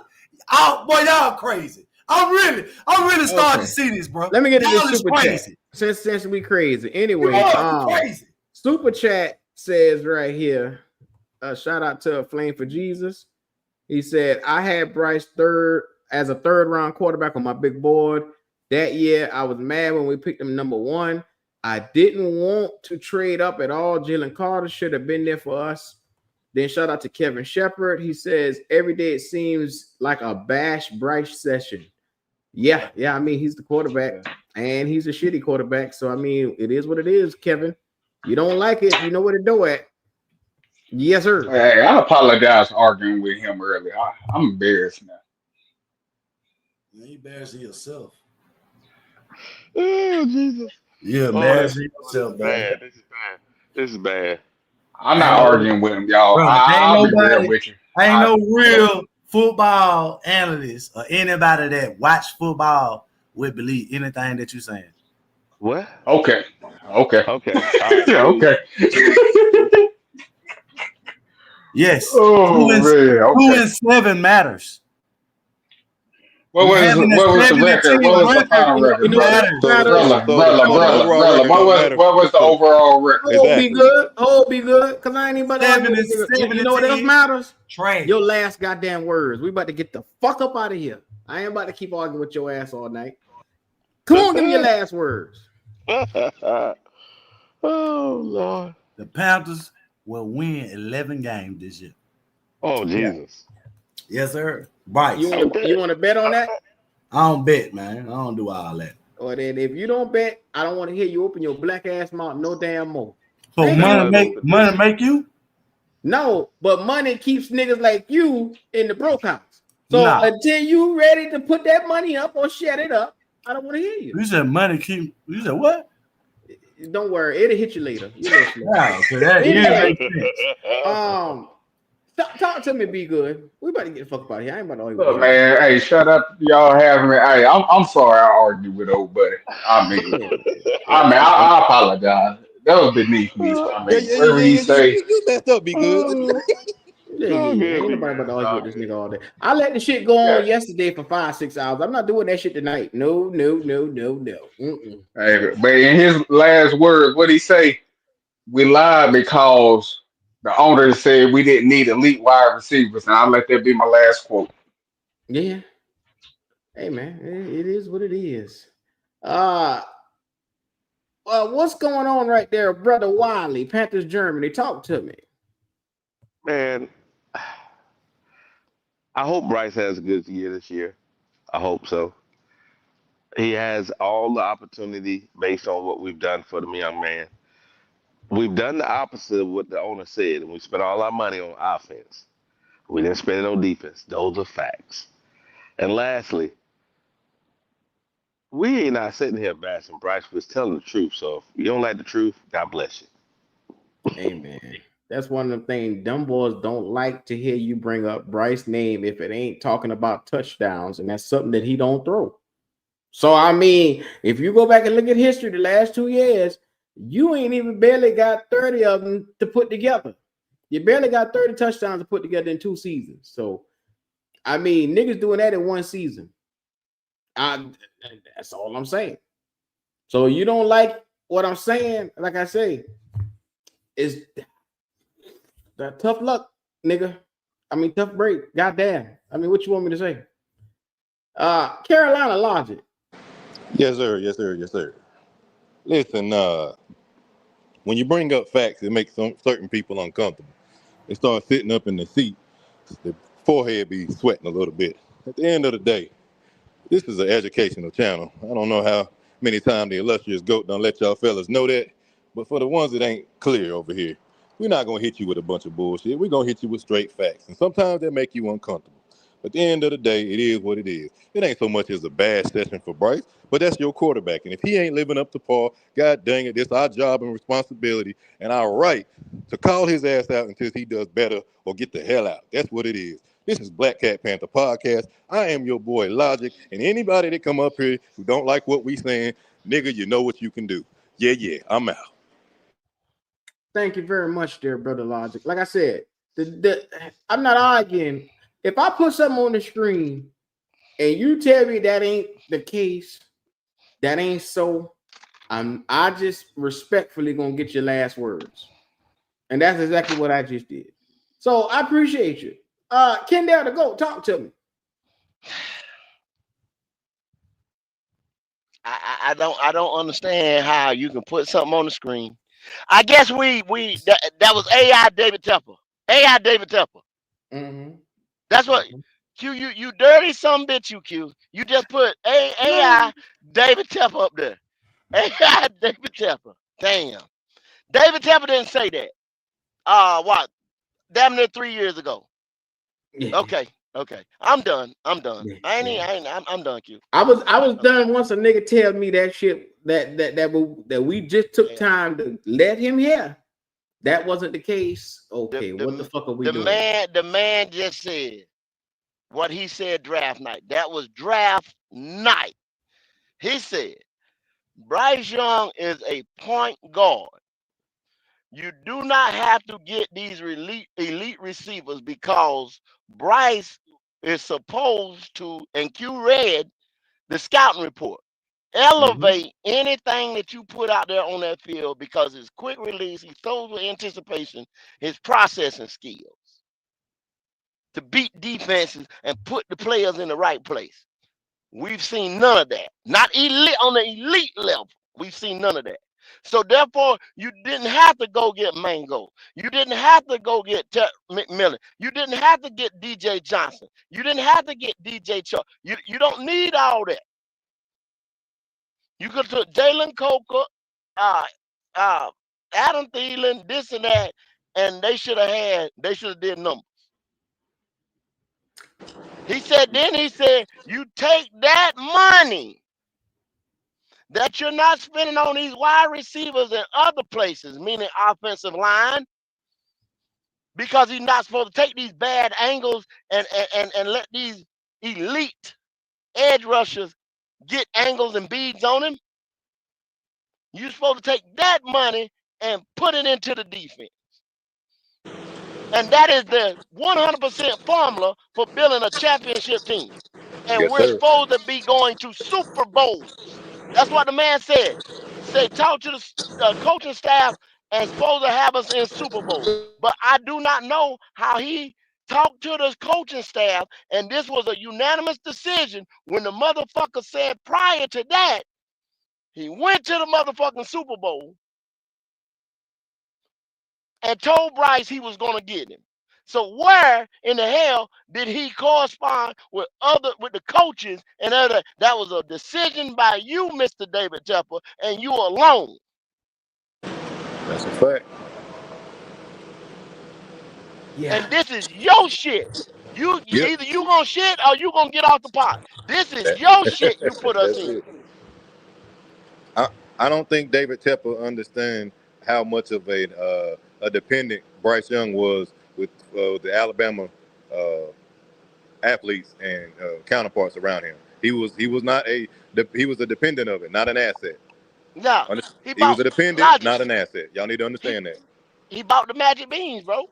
He bought the beans. Yeah. So he got here at Carolina thinking, oh man, it's gonna look like that. Well, no, you got to have every single thing around him for him to be successful.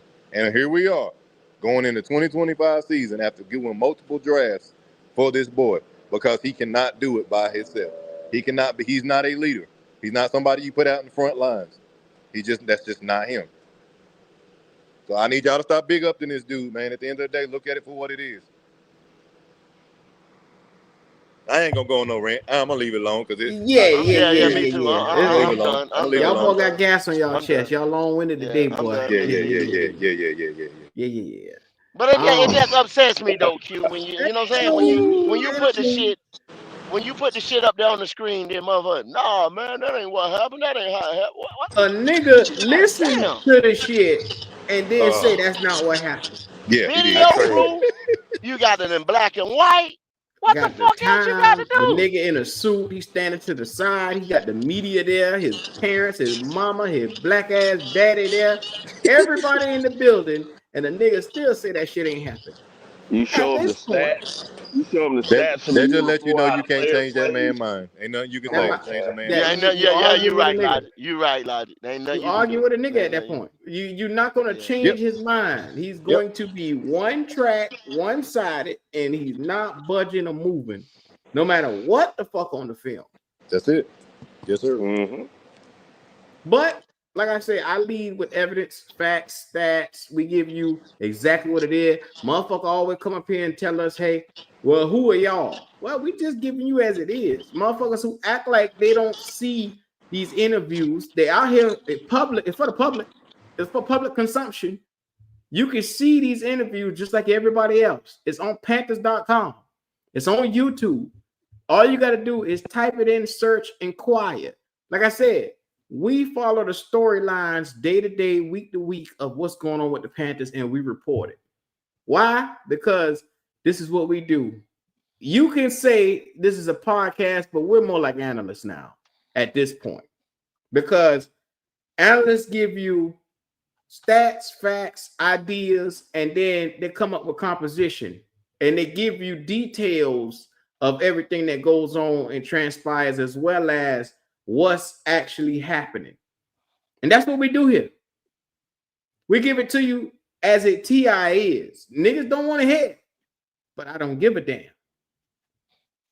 That's your tough luck. You don't want to hear the truth, you can turn and go to another news channel. There's another motherfucker around here who's happily welcoming you with your arms wide open. And he'll lie to you right to your face. And we'll tell you that Bryce Young will make a Pro Bowl this year. And you're going to win 14 games, 13 games in the division. That's what niggas are lying to tell you. Yeah, they're going to tell you that the Carolina Panthers are going to be facing the Washington Commanders in the NFC Championship this year. There you go. But why he telling you that? Make sure you send us cash out, cop super sticker, you know what I'm saying, do all that shit like that. So, yeah. Optimism. That's what they like to sell people around here. Even though it's not realism. Optimism over realism. Yeah, but they'll say you that. They'll say you that. They'll get you happy to where you want to jump across a bridge. The realism in you niggas will have you running because you know the fucking shit is the truth. I appreciate y'all. And shout out to, like I said, everybody that came in here today. We don't condone the anger that you heard earlier, but it is welcomed and warranted at certain times of the day. So if you want to blow off some steam, you can bring your black ass up here anytime and cuss a nigga out. Not me, but preferably somebody else who you feel like cussing out. Thank you very much. This has been Q from the Black Cat Panther Podcast, and I approve this message. Appreciate that, Kevin Shepard.